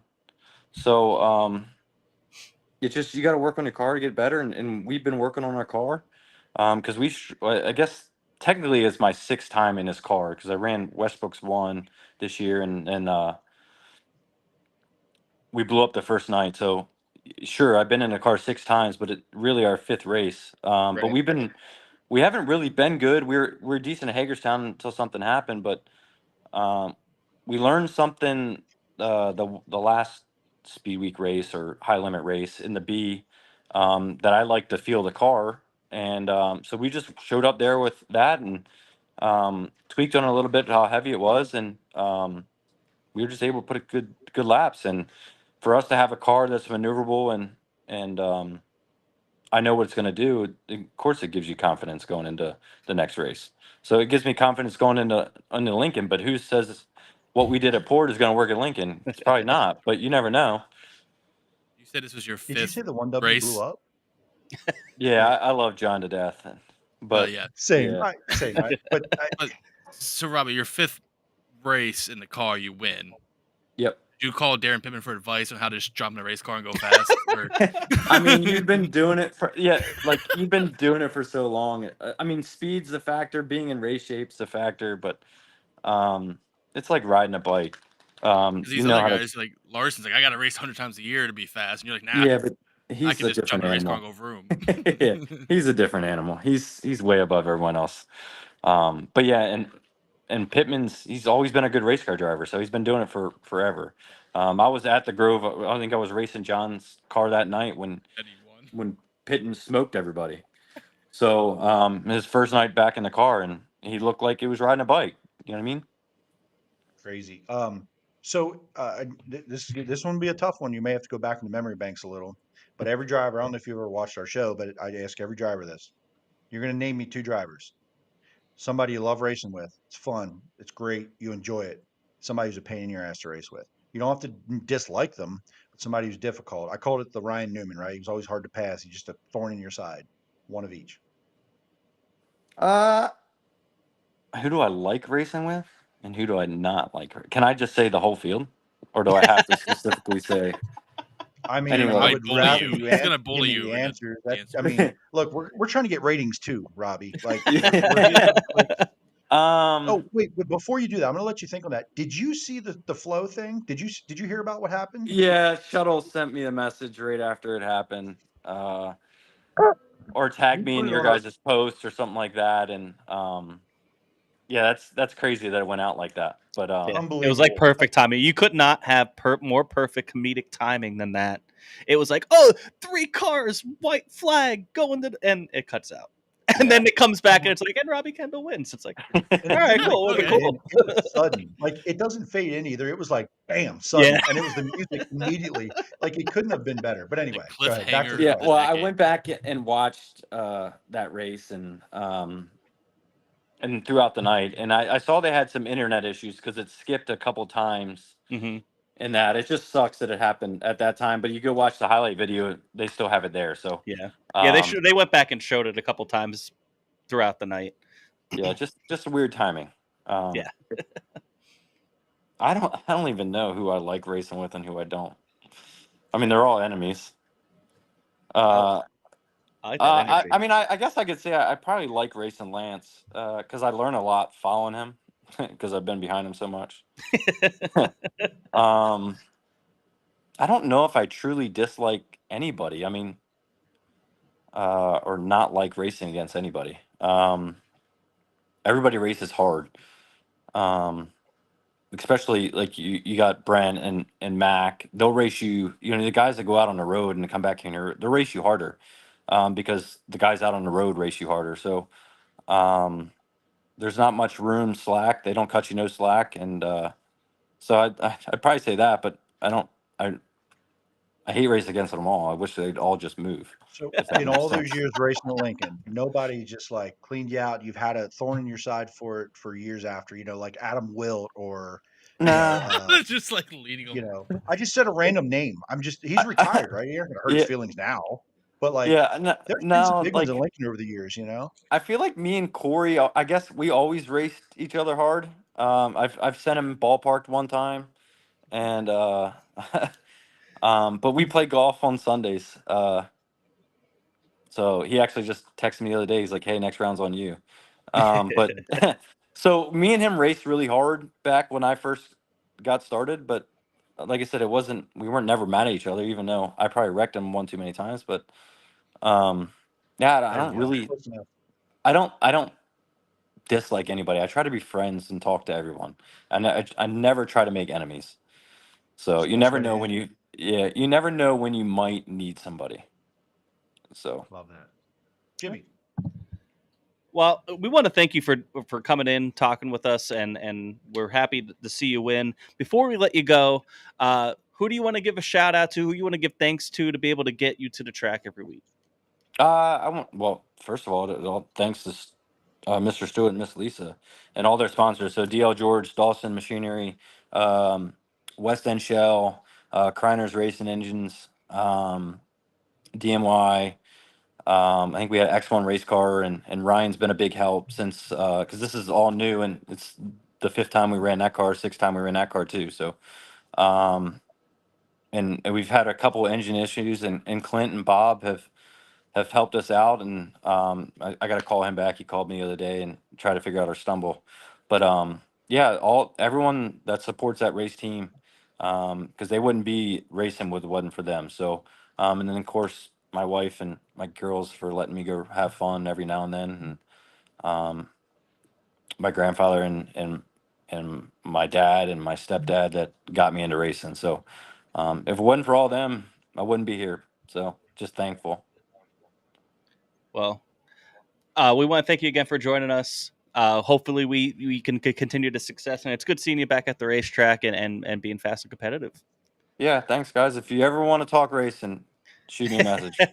I can talk racing. Brother. All right. Awesome, man. I appreciate you coming on, man. Congratulations, dude. We'll see you at the racetrack. Thanks, guys. I Thank you. appreciate it. See ya. Robbie Kendall, everyone. I do have one funny story I thought of whenever Santos sent that list of drivers out. So my daughter's first race, March 21. She picked out her favorite car, and it was that 27S because she loved that paint scheme. And that day, Alan Crimes put at the fence. It was her first real heartbreak. But I just thought of that. Like, she'll be so happy to know that car won this weekend. I should definitely tell her that. The paint scheme hasn't changed; it's just been exactly the same. So, but she loved that. She has her favorite car, and then it crashed, and she cried. It was terrible. Let's go back and we'll just take a look at the rundown from the two features at Port Royal, talk about them a little bit, and then we're going to bring in Tyler Koenig. He's going to help us preview Lucas Oil weekend here coming up at Port Royal as well. So yeah, Robbie Kendall with the win, obviously, over Whittle. Whittle looked very good in both features. He might have been the fastest car out of all of them. Consistently between the two features. If it wasn't, Logan Wagner was really good. If he doesn't run out of fuel, who knows what happens? But yeah, Danny looked really good in that first feature. Lance DeWeese had a good top 10 there. Macri, obviously, he ended up pulling off after the hood flies off.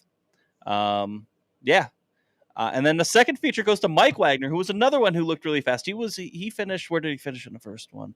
He finished 5th in the first one. So 2 top 5s, looked really good. I thought one of my picks was Austin Bishop when we were watching the race.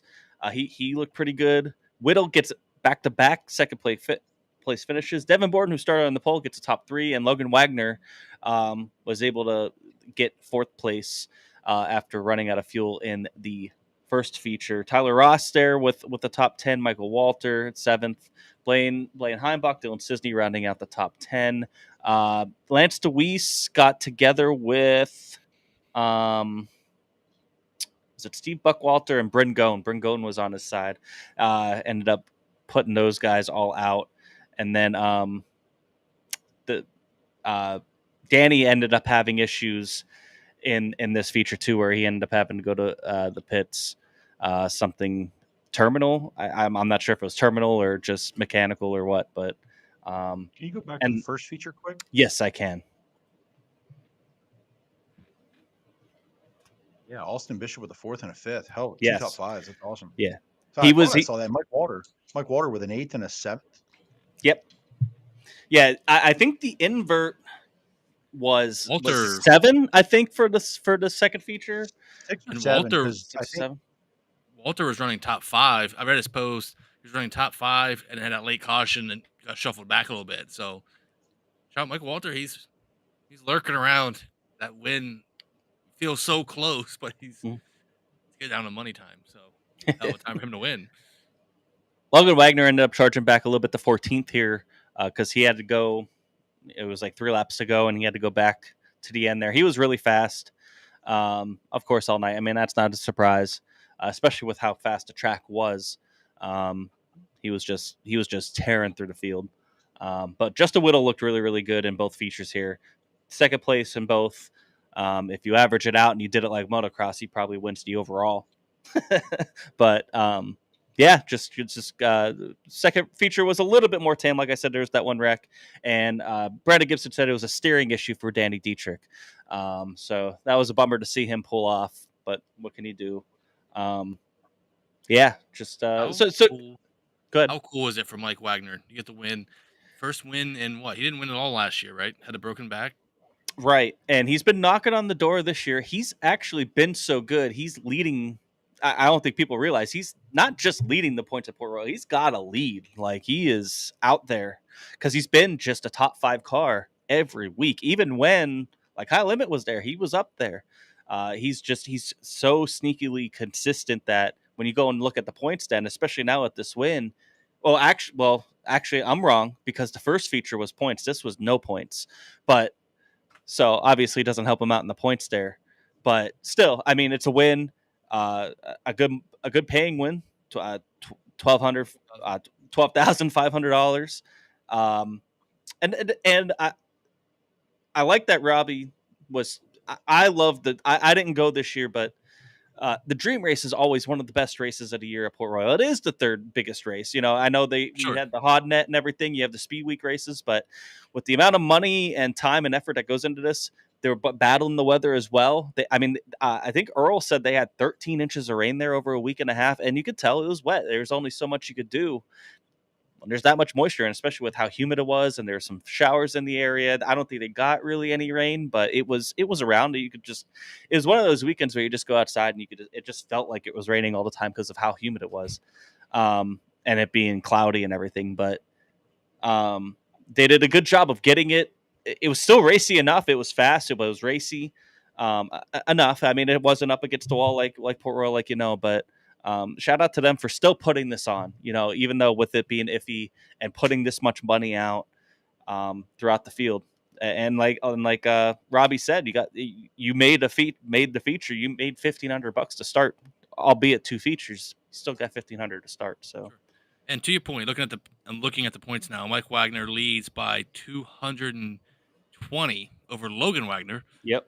And 230 over Chase Dietz. Obviously, Zemco Chase missed that one race because of that unfortunate incident. But yeah, still, it's a hell of a battle. I think there's opportunity. As fast as Chase was, I know Dave said it in there. Chase had quick time, won his heat, Yes. turned third in the feature, had some issues. He looked had to like pull off.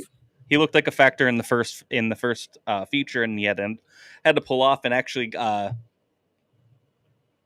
They couldn't was get credited with time. 20. I believe he was credited with 25th for the second feature because Right. he wasn't able to make it out. Right, he wasn't able to make it out. There was something dire, but still, I mean, it's just a cool. It's cool. Look at this points. Mike Wagner, Logan Wagner, Chase Eats, Mike Walter, fourth, albeit a distant, but fourth. And you gotta love it for Mike Walter, and obviously with that new team in partnership with his own team, we love Mike Walter. He's one of our guys.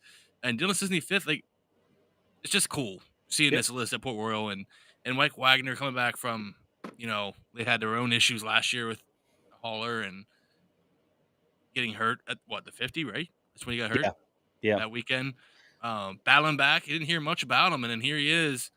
Last year, I think, wasn't it last year or the year before? Living Legend Dream Race was for Mike Wagner. Well, it was for him, yes. Right. Yeah. That was last year or the year before. So a couple years ago, yeah. Yeah, so there's that. And I did find it weird that this Dream Race didn't have a Living Legend. Yeah, I don't think they did that last year. I think Mike was the last Living Legend that they did an honor to. So I get it. I don't know. Yeah.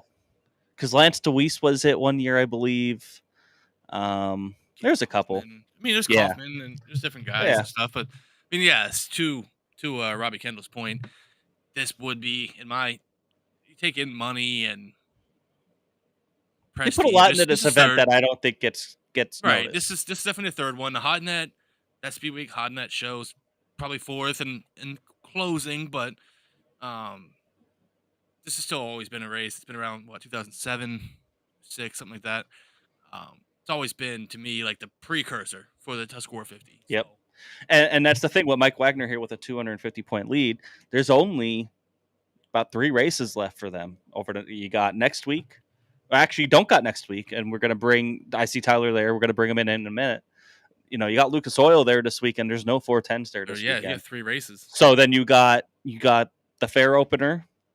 I still I don't know if Labor Day Classic counts for points. Even if it does. So you got that. You got Labor Day Classic, and you got the 2 opening days for Tusky, and obviously Tusky 50 doesn't count towards the points. It's the night before. That's where they crown the champion. So it'll be interesting to see fathers, and it's been like that for the past couple of seasons with Logan, because Mike is usually right there. It's usually the Wagners going back and forth, but Logan's been so dominant there that it's kind of been nobody's been close.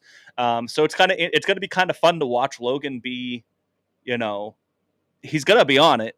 You could tell, and that 69K is peaking. He could win all 3 of those races, and it's peaking, going right into the right time. So Craig Loudermilk said Mike has finished second in the points last 2 years. I knew it was between him and Logan for the past couple of years. Mike's won the championship for World. Does anyone know that? Well, I mean, it has to be at least 8 or 9 years, huh? If ever? I believe he has. I believe he has 2. I believe he has 2, but because before Logan, you have to go back. You have to go before that. Maybe he did it because Logan won 6 in a row. You have Lucas Wolf, you have Chad Layton, you have Ryan Taylor, you have some other guys. He had Brock Zierfoss in there, but like 2016. I think it was Brock Zierfoss and then Logan for 6 years straight. That's so. There's your past 7 years. So I believe he has won a title there before, but it's been a long while. So it'll be really cool to see him win it. He's earned it. He's been very consistent. 2011, okay. 2011. So Chad Layton wins it 2010 and 2012. Mike Wagner slides in between. 5 in a row for Logan, sorry. Yes, we have Borden last year, and then Logan the 5 years before. Brock, Doug Esch, Lucas Wolf, Rick Lafferty in 2014, Blaine Heimbach 2013, Chad Layton 2012, Mike Wagner 2011, 2010 Chad Layton, both in the Millsworth car, in case you haters want to know. I was there for them. And then Todd Schaefer 08, 07, Erdley 06, Mark Smith 05. So, can't hear you, Jeremy. You're not talking vocally. Mike Wagner, 1991. Getting back there, 1991. 1991 to 2011. 2011. And then possibly 2024. Winning it in 3 different decades. What an animal. over 30 years, almost 40. I'm looking at this. I don't want to think about that because that makes me feel old. Yeah, because you have like before Mike Wagner, you have Joey Allen. Like That's wild. Kaufman won it 4 times before Mike Wagner's. Like, oh God. Then it was a Lance Deweese, Keith Kaufman, Todd Schaefer show for a decade. So they got show up points for this, obviously for the second feature, but obviously this win could have probably helped them a little bit more. If it would happen in the first. Brad saying Zemco got show up points for the day of the hauler accident. Yeah. Oh, cool. And they should, honestly. I think that was the right thing to do. Naturally on the way there. So. Yeah. So yeah. So it'll be interesting to watch the Wagners go at it here. And Chase Dietz is still right there. He's only a couple points out, and he looked really good. He just hasn't been able to kind of put together and finally get that win. Every time he's up front, something weird happens. Like we were there that one night and the tire blew, and it was the same thing. Feature 1, he was like running 4th or 5th. He went over to cushion. It looked like he just kind of got bent out of shape, and it just kind of shut down on him, and that was it for him. So yeah, let's so the rest of the weekend here, obviously Stevens Grove Speedway was supposed to race yesterday. It was supposed to be 410s, past 305s, and wingless sportsmen, and it was rained out, unfortunately. So let's get into this week, and we're going to bring Tyler here in a second. But just before that, Williams Grove has their Jack Memorial, $8,000 to win with 410 sprint cars, winged and wingless sportsmen. This is a pretty cool race. It'll be cool to see all the sportsmen there. And this used to be I believe this used to be an all-star race back in the day. Triple 20s. Yeah, it's always had different formats, and but this is always one that's been there every year. So weather's looking great, $25 to get in, and you get to see a lot of good racing. And I'm sure, I think they'll probably have a pretty similar car count to what they just had this past Friday, 30 to 35 cars maybe. And then Saturday night, Lincoln Speedway will have the Kramer Clash, 410 sprints in a PH Speedway format, and 358 sprints, also $25 to get in. For $7,300 to win, so some money up in the line. And this is what we were talking about. You're gonna start seeing this every week. It's what we call it the month of money. It really kind of starts right around now. It starts to ramp up. You got Tusky, and then it gets bookended with Natty. So there's a lot of money up for grabs here over the next few weeks. And then this, a little bit different, no 410s, but Lucas Oil Late Model Series, $50,000 to win on Saturday night. A lot of money up for grabs, not just for the late models, but there's also limited late models and modified. So let's bring in our resident stat guy and expert, Tyler Koenig. Thank you, Tyler, for coming in. Glad to see you, first of all, and glad you're able to come on here and help us break down a little bit real quick the preview of the Rumble by the River at Port Royal this weekend. First of all, who are your favorites, and what do you have your eye on here this weekend? Just the car count, I think, is going to be number one. I wouldn't be surprised, with 50,000, even with the World of Outlaw late models running in Ohio. I would think you would be mid to high 50s. Just looking at my numbers, they had 47 for the race back in April that Thornton won on a Sunday, and that was only for 12,000 to win. So I'm sure that you're going to get more of the regional guys to come up. There's being that it's a Friday, Saturday too, I think the car count's definitely going to be better. Who are you looking at favorites? Obviously, you have Thornton there. You have. I would say your favorites are going to be for the Lucas side. I would say Thornton, Davenport, and Hudson O'Neill. Although McCready's starting to pick up speed in that rocket car, and they won at Batesville on Saturday, the topless 100. So I think you have to throw McCready into the mix. Devin Moran's had a pretty good year. He's second in points to Thornton, and he's got 6 wins on the year. So, and he's run good at Port as well. All the touring guys get around Port really well. If I had to say on the local level, Eckerd's looked probably the best all year up there. I mean, he is leading the points. Yep. Justin Weaver has looked good as of recently up there with 2 wins in July. It's kind of hard to say because it's been a little while since the late models ran there. Their last race was actually July 13th. Yeah, it's been a little bit, yeah. Rainouts since then. But, I would say that, and Satterley's going to be in the mix too. He always is when there's money on the line. Flinter's always good, in the bigger shows. I think it's just, it's going to be a pretty wide open show for sure. Yeah, it seems like that at Port Royal, especially, I remember watching that race back in that Sunday back early in the year in April, and there was 47 cars, and they still. I like the way the track works in when it seems to be just late models. It definitely makes up for a great late model race. Obviously, I mean it should, but I feel like when they're there, it really helps the track widen out, and and it's pretty cool to see these late models when you get this level of competition. It seems like they can go right up against the fence and just lean up on that fence. Oh, it's unbelievable. You watch it. If you watch from the pit grandstands in turn 3 and 4, the touring guys absolutely have no fear. I mean, they're running 2 inches off the wall in hot laps. Right from the word get go. Mm-hmm. It's just full hammer down on the gas. If they knock the deck out of it, they're quick replacing it before time trials. They just basically don't give. They're there for the money, and and then you watch some of the local guys are up there too, and then there's other guys run the middle or the bottom or whatnot. But it's just like all Lucas guys. As soon as the green flag drops in hot laps, they are on the fence right from lap 1, and it is you don't look at local racing the same way after watching these guys get around for sure. The driver that, just real quick, a driver that I don't know much about, and listen, I dumb as it gets, but a driver that always the name jumps out to me is Mason Ziegler. What series is he in? And I saw him at Path Valley recently. He travels some, but I see him local, but I don't remember really ever at Path. So where's he run? He's an independent. He's from Chalk Hill, which is out in the western part of the state. He'll run wherever.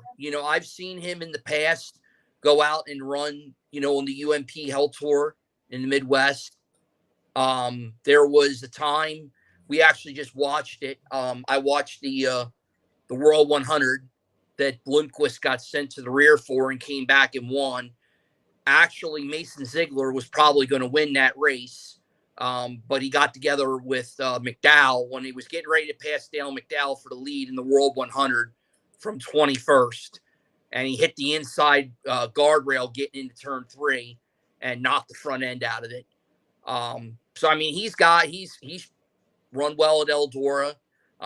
He's pretty much run well all over, but he doesn't really follow a series. He more or less follows the money. Kind of like a true outlaw type of deal.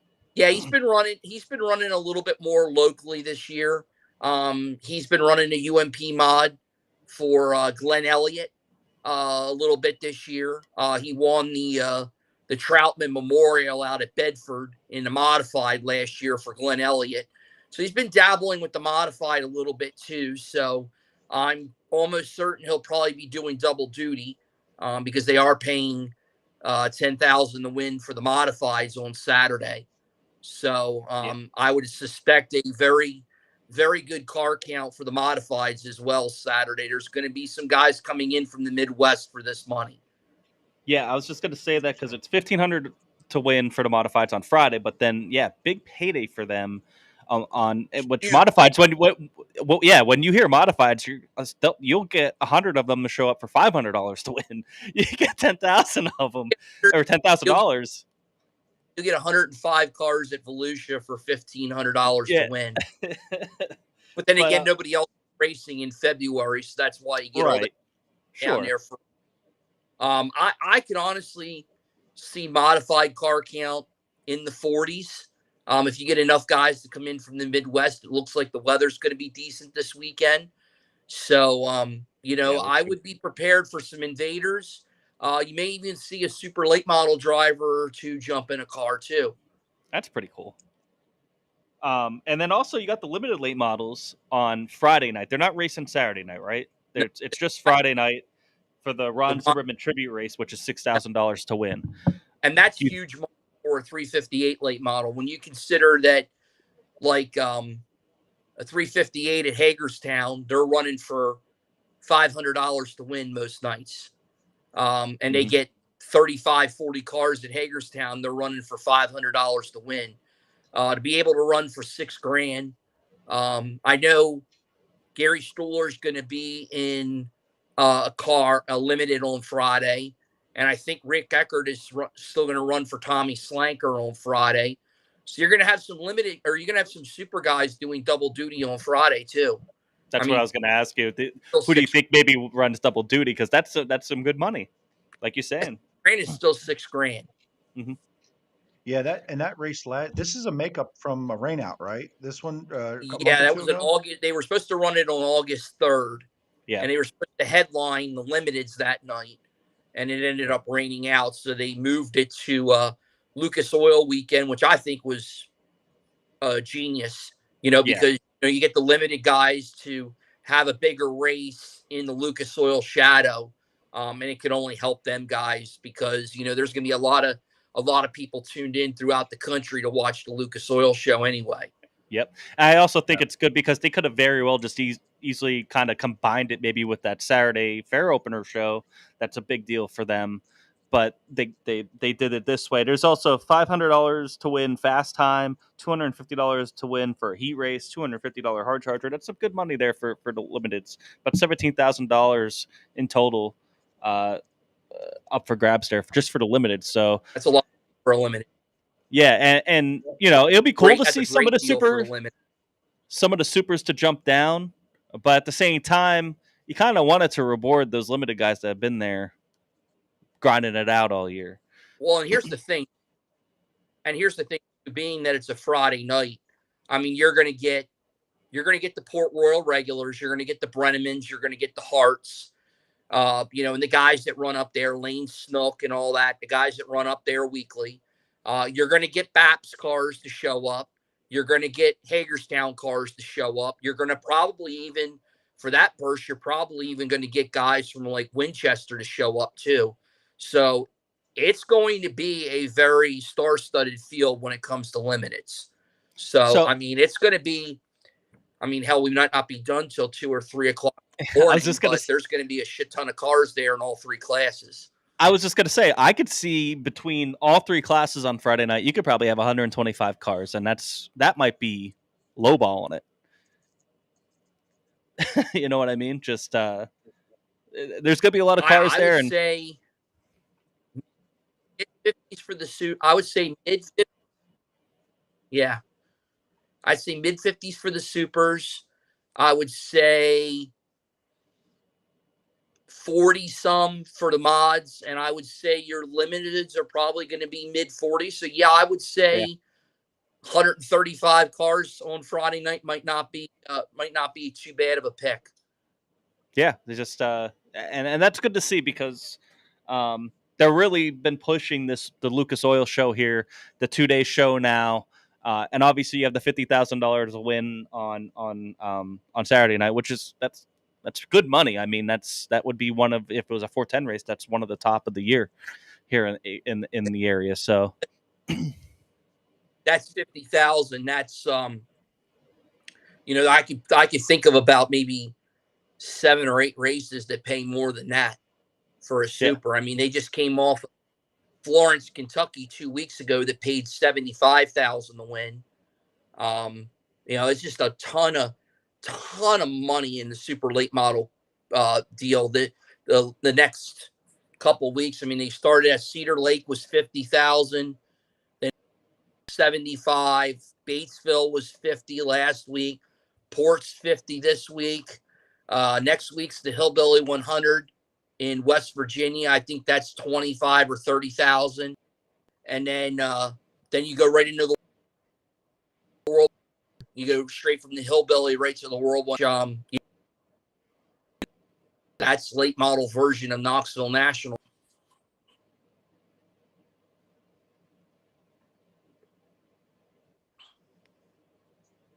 Breaking up a little bit. Did I lose you guys? But yeah, you were breaking up just a little bit there at the end. But yeah, there's a lot of money on the line. It's not just we were talking about sprint cars having kind of their month of money here, with a lot of big money races coming up. But same in the late model world, as we start getting towards the end of the year here, you start really seeing these big paying races. So, any other things to watch for in your mind, drivers or anything else? Any other notes that you want to say here before we let you go? Appreciate you coming on and giving us your insight.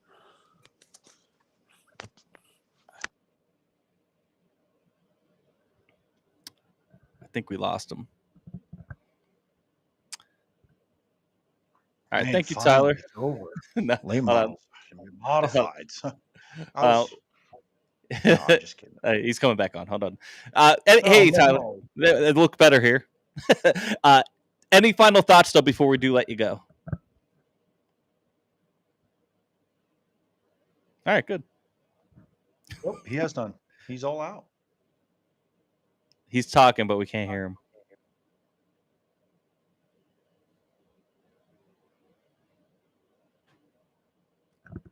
All right, we're gonna let him go. Thank you, Tyler, for coming on but yeah, this is a big race, and this is something that whether if you're just a Port Royal fan, even it is a big deal. You don't even have to we know the late models, and I always say it. If there's one place, I'm not huge in the late models, but if there's one place I want to see them at, it's Port Royal. And when you get the best in the country coming here, it's definitely going to be something to watch and definitely something to keep an eye on. And if you can, get to the track, because it's going to be, if that Sunday race back in April is any indication, Tyler was absolutely right. They just banged the boards down right from the beginning. And it's pretty cool to watch. You kind of get that with the local guys, but they kind of more stay reserved, middle, low. You get a couple guys that go up high, but when you get this level of competition, man, they just send it in there. So, all right, we'll move on here real quick. A couple other races this upcoming weekend. NOS Energy Drink World of Outlaws Sprint Cars go to North Dakota, River Cities Speedway in Grand Forks, North Dakota, and Red River Valley Speedway, West Fargo, North Dakota. I believe, I can't remember which one of these two, but I always know that Johnny Gibson's always like, this is my favorite race of the year. It's one of these two tracks. I can't remember which one. I want to say it's Red River City. Or maybe it's River Cities. I don't know. One of them with the river. There's a lot of rivers up in North Dakota, I guess. And then High Limit goes to Silver Dollar Speedway out in California for the Gold Cup, which starts on Thursday. This is pretty big. It's $200,000 to win. It's huge. It's big money this whole weekend there. It's $100,000 or two. I want to say it's even 200,000. I can't remember. It's a lot of money though. It's a special race. I know there's a different kind of format. I think they split the field up and everything. Expect a lot of cars, so should be pretty interesting to watch. Definitely keep an eye on those as well. And I think the 360 start on Wednesday. I think there's a 360 event on Wednesday, actually. Yeah. So, yeah. So we're gonna wrap it up here. Before we go, drink it or dump it. First of all, want to thank Tyler for coming on. I know we had some issues there. Also want to thank Robbie Kendall for coming on, and definitely was a fun interview with him. Great to see him win and see him back at the track. And, he might not be done this year. So, in terms of winning. So definitely someone to keep an eye on. Let's go ahead, drink it and dump it. Put yours in the chat. Drink it, dump it. Who wants to go first?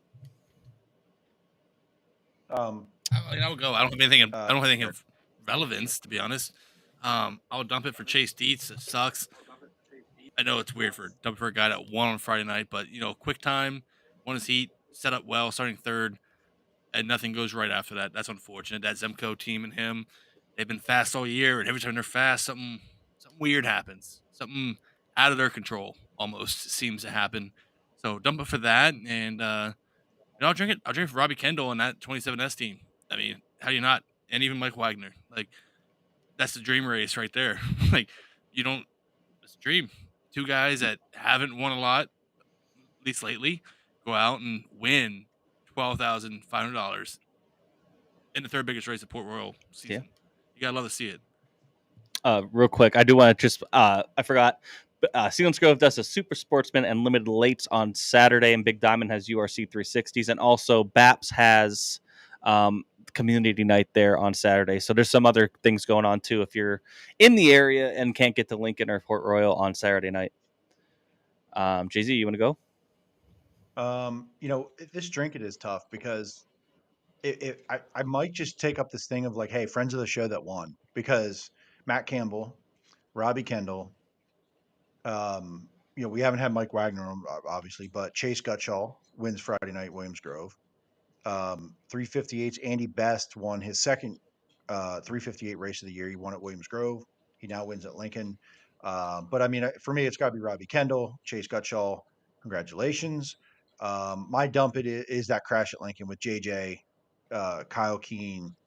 Wagaman was obviously caught out, a couple caught up and back, and just a lot of torn up race cars in a small field sucks. It's never good, but on a small field like that, just not a great deal there for sure. So drink it to some of the friends of the show that continue to win. We like winners here at Turn 2 Terribles. So Absolutely. We gotta try to get the Wagners on. We gotta get Logan and Mike on together or something sometime. That'd be fun. So but yeah, that's where I'm at. My drink it, dump it. I'll dump it first. Scott Bloomquist unfortunately lost his life. We know this week, big loss in the dirt racing community. Even got the TMZ treatment, man. I mean, it really goes to show how important he was. Obviously, the late model racing, but just dirt track racing in general. That legendary picture of him with the long hair getting out with the broken hand and everything. Just absolute legend of the sport, whether it's late models or not. Unfortunate thing that happened there. And then a little personal note, I'll drink it to my sister, who just told me before we went on air that she's pregnant. So I'll be an uncle again. So cheers to her, and that'll be awesome. So yeah, Kid's the shittiest uncle ever. Thanks, bud. You're a shitty uncle. You don't even know how. Yeah. You're a shitty uncle to me. But I also agree with all the drinking and dump it's you guys did in terms of racing. Let's get to some of the fan ones here. Marie says, drink it to Robbie and Mike Wagner and dump it to Flo. I got to say this. I did that clip of the Flo thing because it was just such great timing. I wasn't even mad when it happened. I was first confused, and then I was too busy laughing just on how crazy it was. Like, things happen, you know what I mean? And it kind of got out there, and has a lot of views and a lot of shares and everything, which was pretty cool to see. But I didn't win it as like a dig to Flo. So I know some people took their swings on them, like, oh, this is why I don't pay for it. I get it, but everything has its issues. Tyler says Robbie Kendall, drink it to Robbie Kendall, dump it to Ashley's crash at Lincoln, dump it also in loving memory to Scott Bloomquist, having a Crown and Coke in memory of Scott. Santos says drink it to Robbie, dump it for Macri, beyond rough weekend. Yeah, I mean, he just did not have just all sorts of issues this weekend, multiple DNFs. Brad Weatherby, drink it to Port for the points for Chase. Dietz, Robbie Kendall, and Mike Wagner, dump it for issues with Macri and DD. Chris Knoll, drink it to Matt Campbell, last lap pass for the win. Dump it to JJ Loss, and Corey LaJoy's second flip of the season. Randy Kopp says dump it to Lernerville. Big race got rained out on Saturday, and then drink it to Mike Wagner. Mandy says drink it the tracks that race despite in the rain in the forecast. The weekend's winners, Dietz, Gutschall, Campbell, Kendall, Mike Wagner, and dump it to Macri's Hood. Dietz at Port, junk cars at Lincoln. Also pour one out in memory of Scott Bloomquist. Daniel Lee, drink it to another awesome show, guys. Thank you very much. All of us racers and fans are dumping our tears with Bloomy's passing. Santos says also, Also, drink it to DB for a stout return to the seat, 2 top 10s and a podium. Yeah, especially being out, and I'm sure he's probably not completely, comfortable yet. That's going to take a while to heal, so it's good to see him back. And of course, shout out. Ken Baum is a big Kyle Busch fan, so drink it to his top 5. Sure, I'll cheers you, buddy. And also, as always, drink it to all of you. Thank you, everybody, for joining us, as always, and participating in the chat. If you're only listening, try to tune in on Monday nights. It's really fun being able to talk to all you guys live during this, and a lot of guys, sometimes you guys correct us, give us different points of view, and we have good conversations here. I think like what we were talking about with car counts and everything before, and I think that's what makes this show special. Any last thoughts, guys? Nope. Adios. I think we have all the thoughts are out now. Yep. So next week we'll be back, and we're closing in on our 100th episode, wildly enough, in the next couple episodes. So maybe we'll try to do something special for that. But